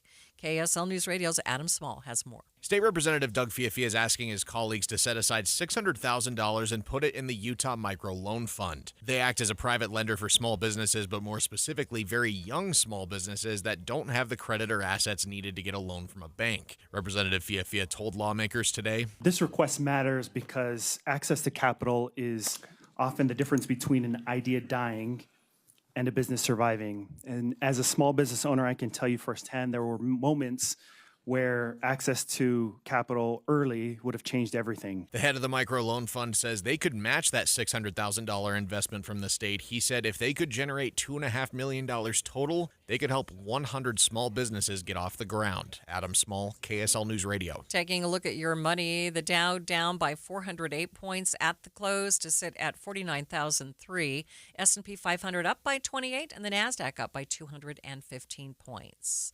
Traffic and weather together. It's brought to you by UCCU. Supercharger savings at uccu.com. Here's Michelle Rowe. Maria, we have a fresh crash in the Highland area. This is SR 129. 2 of the 4 lanes are blocked, and this is going to affect traffic in that area for a little bit. This is at the Canal Boulevard, Harvey Boulevard area. When you need financial products and services for every stage of life, Cyprus Credit Union is there for whatever the future holds. Visit cypruscu.com today. I'm Michelle Rowe in the KSL Traffic Center. And just as I said, a 20% chance of showers tomorrow. Otherwise, not much in the forecast as far as precipitation for the next 7 days. Expect the 50s by the weekend. 45 degrees at the KSL Common Spirit Health Studios. A reminder about the simplest way to get updated for your day. Hit your KSL preset when you jump in the car, and we'll take care of the rest. Hear key news updates and traffic reports. Andy and Amanda from 5 to 9 in your car. KSL News Radio at 102.7 FM. When you're making resolutions for the new year, have you ever thought of making a resolution to get a new metabolism? So that your body is burning fat more naturally? I used to have a terrible metabolism because I didn't know what to eat or when to eat it until I did Soda weight loss. I let go of 37 pounds, and now my metabolism works for me. I let go of 70 pounds in 5 months, and it was so nice because once that metabolism changes, the things that affected you more regularly don't affect you anymore. And those are the things that I learned from my nutritionist as I was going along and even afterward. It's so helpful. They taught me how to be successful for life. You can call and speak to a nutritionist at Soda Weight Loss today at 866-800-SODA, S-O-T-A. That's 866-800-SODA. Or you can go to sodaweightloss.com and see the hundreds of before and after pictures. And right now is the best time to do it because if you join now, your partner joins for free, so you get 2 transformations for the price of 1. It's 866-800-SODA. Because soda is, say it with me, Amanda, state of the art. I'm Ed Evans, CEO of Consumer Cellular. You know, the big wireless companies say they have discounts for people over 55. But unless you're willing to sit on hold and ask, you're probably paying more than you should. At Consumer Cellular, there's nothing to hunt down. We're built for people 50 plus with plans starting at just $20. And our 100% US-based customer service actually answers the phone. Call 1-888-FREEDOM or visit consumercellular.com today and get your second month free for a limited time. Taxes, fees, and other third-party charges will apply. See website for additional details. Why choose a Sleep Number smart bed? Can I make my site softer? Can I make my site firmer? Can we sleep cooler? Sleep Number does that. Cools up to 8 times faster and lets you choose your ideal comfort on either side. Your Sleep Number setting. JD Power ranks Sleep Number #1 in customer satisfaction with mattresses purchased in-store and online. And now, the more you buy, the more you save on beds, bases, and more. Plus, get free home delivery on most beds with base. Limited time. For JD Power 2025 award information, visit jdpower.com/awards. Check it out at a Sleep Number store today. You are listening to Midday. I'm Maria Shilaos. Eye on the Hill 2026. Special coverage on KSL News Radio. A bipartisan push on Utah's Capitol Hill today to help close unsolved violent crime cases. Several bills announced that would help empower law enforcement agencies so they can have more thorough investigations. Eye on the Hill, we are taking a deep dive into these bills and how they could actually help solve violent crimes and help victims find healing and closure. The bipartisan bills are being spearheaded by Senator Mike McKell in the Senate and Representatives Tyler Clancy and Veron Monga in the House. I chatted with Representative Monga about the need for this kind of legislation. Well, HB 137 establishes the Violent Crime Clearance Rate Fund, and the need is that we have so many cases that go cold, and these are violent crimes we're talking about. We're talking about murder, rape, aggravated robbery, and so from a public safety standpoint, we need to make sure that we're solving these crimes, but also from the victim's point of view and from their families. Some of these families go years, decades without ever knowing what happened to their loved one. And so this bill will establish a way for us to give law enforcement officers the resources that they need to help these families and to help these victims. So how would this actually help solve other violent crime cases, or would these bills do that?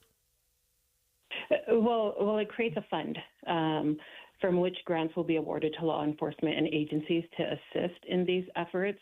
Right now, there is a lack of resources, and so we don't have the capability to solve these crimes for these families and victims.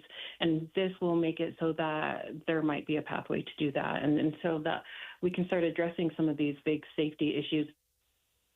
Right. Kind of describe for us, would this be money that would just go to state officials, or how would it be distributed among different agencies, or would it be? It would be distributed among different agencies. Rep. Clancy, I understand you have him on next, can get into the weeds and the details of that.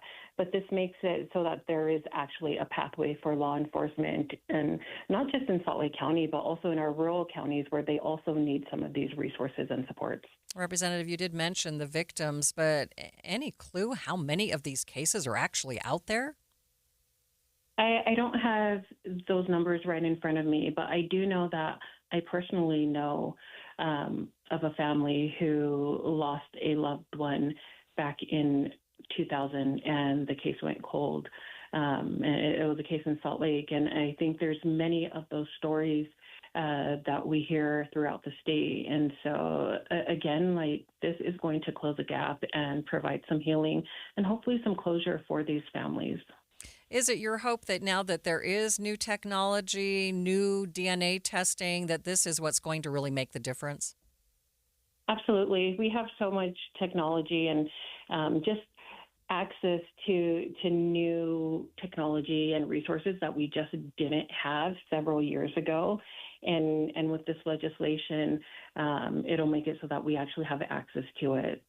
I'm wondering what you've heard from law enforcement. I know there has to be detectives out there who have been just kind of tortured by cases that they have not been able to solve. Yeah, I've spoken with, I represent House District 31, which is West Valley and Taylorsville, and I've spoken with the Chief of Police in West Valley and also Taylorsville. I've also spoken with investigators, and I think this gives them hope that they'll be able to prioritize some of these cases. Representative, is there anything else that you would like people to know about these bills? Yeah, I think it's good legislation. It's good policy. It's not bipartisan. It truly is about answering the call and solving some of these cases and really just making our communities and our state safer and providing a way for families to get the answers that they deserve. Representative Verona Manga there. I also chatted with Representative Tyler Clancy about the bill. As a member of law enforcement himself, I wanted to get his perspective. Well, I don't think it's too different than anyone else. I mean, if you go and talk to folks around the state, you don't have to go too far to see and meet someone who's been impacted, by this type of senseless violence. And so it's really, that's what we talked about this morning, is the personal impact. You're never going to be able to quantify what it means for a society when a son is going to grow up learning about his father through photos and stories because of this violence. You can never measure the impact of a mother who sets the dinner table when there's an empty chair where her daughter used to sit. And so those are the kinds of human impact pieces that we don't want to get lost in the policy discussion. So these bills have been framed as a way to help solve cold cases. Describe how you hope that's going to happen. Well, it will help solve all cases and enhance our clearance rates for violent crime. And so what we're seeing in the data is that across the country, when clearance rates, so this is essentially law enforcement's ability to solve and prosecute violent crime, when those clearance rates rise, it's actually a deterrent effect. And so you think, if you put yourselves in the shoes of a criminal who's going to, commit some act of violence, this means that when they pull the trigger, they know that this is going to change their life forever because they're going to be caught and they're going to be held accountable. And so that's really what we're trying to get at, is to hit to the heart of it, not just necessarily hack around at the branches. Yeah, we've heard a lot about how technology has been changing things in cold cases, things like DNA evidence. Is there some other things that we should know about how these cold cases can now be solved, the things that are out there that weren't out there, 10, 20 years ago? Well, I think that's a great example. The investigative genetic genealogy, Detective Ben Pender of the Unified Police Department utilized this cutting-edge technique to solve the homicide of Sherry Black. It was nearly 10 years later to close that case and bring that case to justice. But also, too, in the here and now, when there is violent crime, particularly with gang violence, many times you have individuals who live within that community who are afraid to speak out. And so this funding can also be used for witness protection program and other critical thinking pieces here that can help solve violent crime. Representative, how much money are we talking about, and how do you hope this will be distributed? So what we're shooting for is $250,000 to kickstart this. But we also know that there is opportunity in this legislation for private donations, for federal money, so the COPS grants from the Department of Justice, to funnel it into really evidence-based practices here. The other piece I think is really important to note is that in HB 137, there's an evaluation piece built in. So every single grant that goes out, we're not just going to measure our success by input, by what we're investing, but we're going to measure it by output. And so we're going to be tracking results and to see if this is really having the impact we're hoping for. Yeah, from what you are sponsoring here, it's pretty clear that law enforcement just doesn't have the money or tools that they need to really solve these crimes.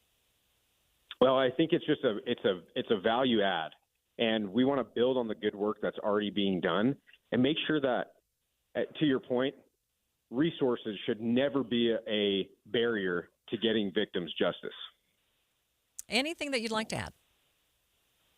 I just think this is the important issue of our time. I mean, you can see from the shooting, I'm sure Representative Maga mentioned at Westfest, we saw a child, an infant in a stroller killed in the crossfire of gang violence. I mean, this affects all of us. It's not somebody else's problem.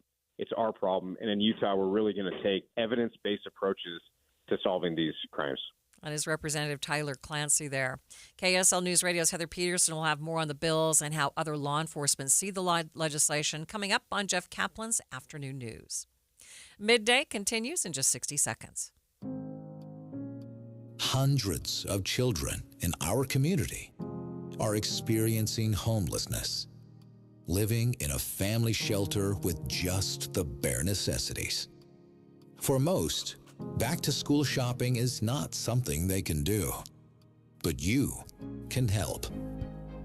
The Road Home Apple Tree program collects donations to provide a brand new outfit, shoes that fit just right, and a backpack, all to send them back to school with confidence. Giving is easy. Click, donate, and make a difference. The Apple Tree program accepts donations through Venmo or Amazon. Visit the roadhomeappletree.com today. Help make that first day of school feel just like it should. Full of possibility. Visit the roadhomeappletree.com.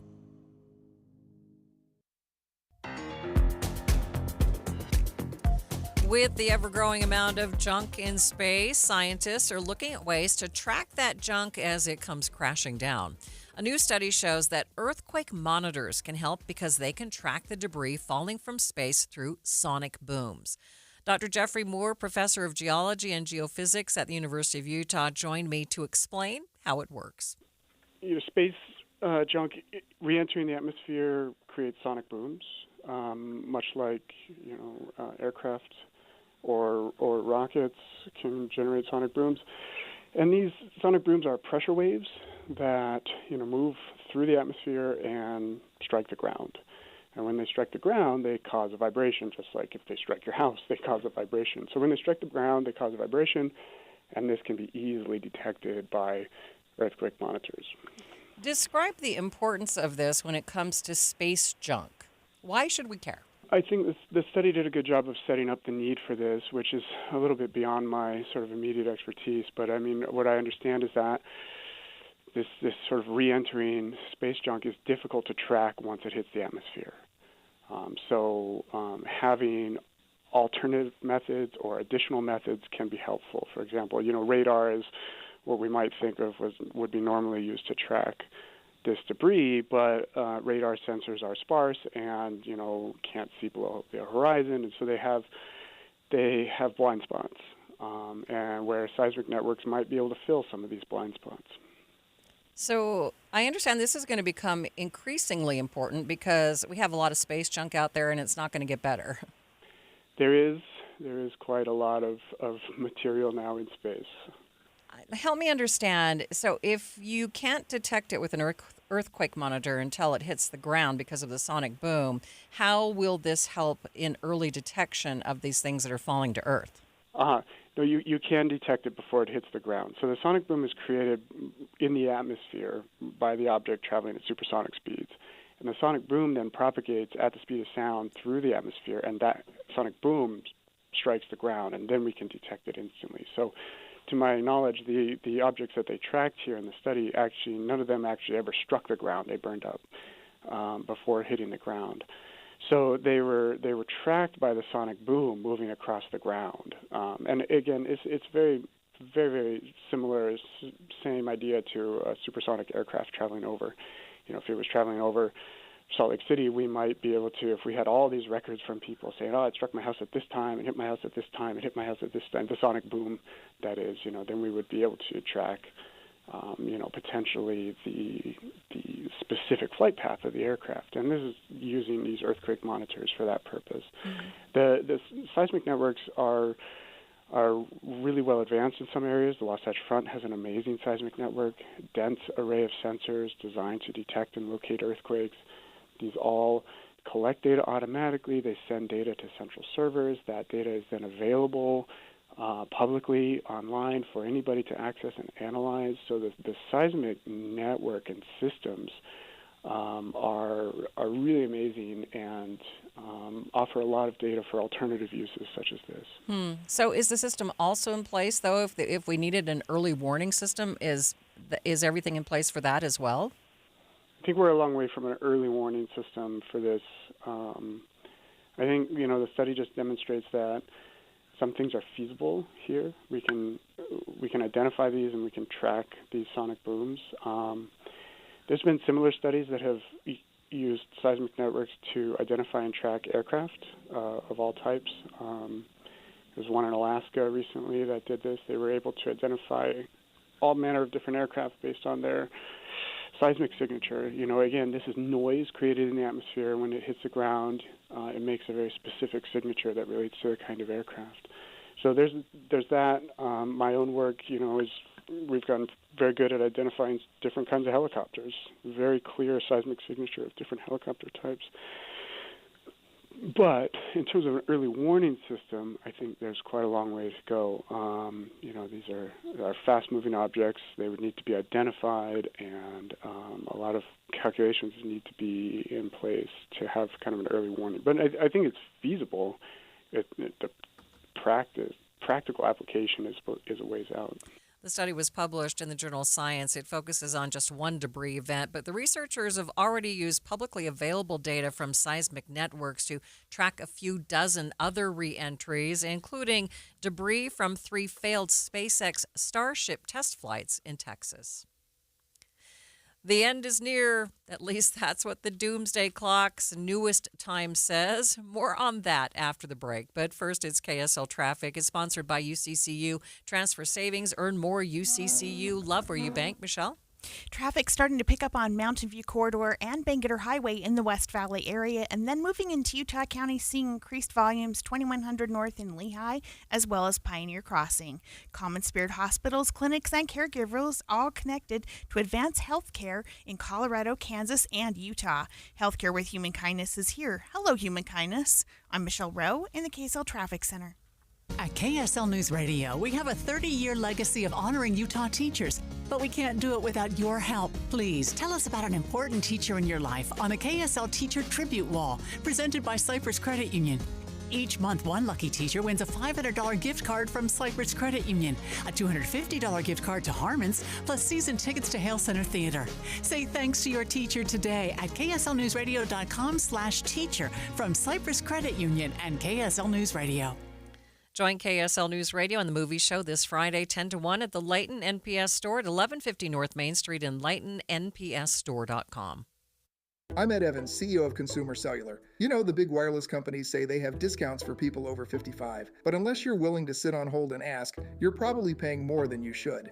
At Consumer Cellular, there's nothing to hunt down. We're built for people 50 plus with plans starting at just $20. And our 100% US-based customer service actually answers the phone. Call 1-888-FREEDOM or visit consumercellular.com today and get your second month free for a limited time. Taxes, fees, and other third-party charges will apply. See website for additional details. Meet Morgan Jones. Morgan is about to step into a world unknown to most, thanks to Progressive's Renters Insurance, a place of fresh linens and turn-down service. You see, Morgan temporarily vacated her apartment and has gone to a hotel because a pipe burst in her apartment. A pipe that made her sense of reality and apartment ceiling all come crashing down. Luckily, Morgan checked into Progressive's Protection Zone. Get a quote at Progressive.com. Progressive Casualty Insurance Company, affiliates, and third-party insurers. If you've ever experienced running out of hot water before your shower was done, or hard water spots on dishes and fixtures, I've got a deal you might be interested in. What's up, everybody? I'm Mike Wilson with Any Hour Services, and you probably already know that a tankless water heater and a water softener solve both issues. If you've ever thought about looking into getting a tankless water heater, here's the deal I was talking about. Through the end of February, we're including a free water softener with every new tankless water heater we install. The best part of this deal might be that you never have to worry about being the last one to the shower again, or that you don't have to waste the money keeping 40 to 50 gallons of water hot 24/7. To take advantage of this deal, call Any Hour Services before the end of February. The visit's free and there's no obligation to buy. If you decide to have us install a new tankless water heater, we'll throw in the water softener for free. That's right, a free water softener when you purchase a tankless water heater. Pick up the phone and call Any Hour Services right now for all the details. 801-443-7400. You can Google Any Hour Services. You can even schedule online at anyhourservices.com. No one helps more homeowners than Any Hour Services. 1-877 Cars for Kids. KARS Cars for Kids. 1-877 Cars for Kids. Donate your car today. 1-877 Cars for Kids. Donate your car today. Ready to get rid of that old car? Donate it to Cars for Kids. Call 1-877-CARS-FOR-KIDS to reach a friendly live agent.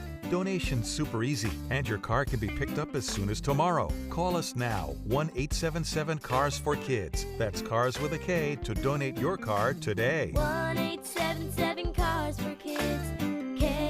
KARS Cars for Kids. 1-877 Cars for Kids. Donate your car today. Did you know you can donate real estate too? Go to carsforkids.org. That's carsforkids.org.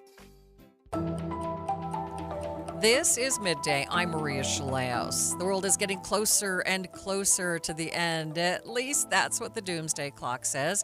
Today, the Bulletin of the Atomic Scientists released the time for 2026. It is the determination of the Bulletin Science and Security Board that humanity has not made sufficient progress on the existential risks that endanger us all. We thus move the clock forward. The Doomsday Clock is a tool for communicating how close we are to destroying our world with technologies of our own making. The risks we face from nuclear weapons, climate change, and disruptive technologies are all growing. Every second counts, and we are running out of time. It is a hard truth, but this is our reality. It is now 85 seconds to midnight. This is the closest humanity has ever been to midnight.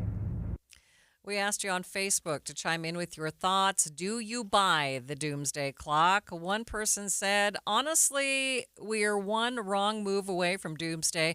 Every day I wake up wondering if today is the day World War III starts or the Second Civil War. Another saying they weren't surprised given the people who run the country. Ouch. Another person finding a little lightness with a gift from Nemo saying, today's the day. Morning. It's morning, everyone. Today's the day. The sun is shining. The tank is clean, and we are getting out of. The tank is clean. The tank is clean. Another person said that we are helping push fear. And Andy Cupp, executive producer of the show, joins me. And we actually spoke about this as we were planning today's show. So, are we fear-mongering? Well, that's a great question. I mean, I don't think we are. We are reporting the news, and this is news. It was interesting. But I do question the effectiveness of a doomsday clock and how effective it actually is in getting people to pay attention. Do I think that there are real issues in the world? Absolutely, 100%. I'm not negating that whatsoever. But I mean, we just heard the woman announcing the doomsday clock, Mhm. and with the time, She was completely serious. completely serious, deadpan, no emotion. I mean, this is just the world is ending, and I don't quite understand and appreciate personally how that helps people want to make a change. It's funny. I asked my students about this morning at the U, what they thought, and they all don't believe in the doomsday clock. They thought that that part was a joke. However, they did acknowledge that they know that scientists have come out with this information and that they are trying to put out good information about how we are impacting our world, how we are impacting our climate. And one talking about fear, she says, well, sometimes you need a little bit of fear to actually start doing things that will make a change, which I thought was really interesting. So Jeff Kaplan has joined us. What are your thoughts on the I don't doomsday have clock? thoughts. I just went straight to AI, which says the doomsday clock is a predictive scientific tool, but really it's a symbolic metaphor, kind of like a vibe check. Right. Yeah, It's a I would vibe check. buy that, What a are we vibe doing check. that affects our environment, our climate, and maybe we can make some changes. I think some changes are good, but like I said, I mean, what's that saying? The stick and the sugar cube, or the stick and the carrot? Like, which one gets more Carrot and people? the stick. Carrot and the stick. Yeah. Okay. Something to think about. Thanks for joining us today. Jeff Kaplan is here. Jeff Kaplan's Afternoon News is next. Have a great afternoon. KSL FM Midvale. KSL Salt Lake City. From the KSL Common Spirit Health Studios, this is KSL News Radio. Utah's news, traffic, and weather station.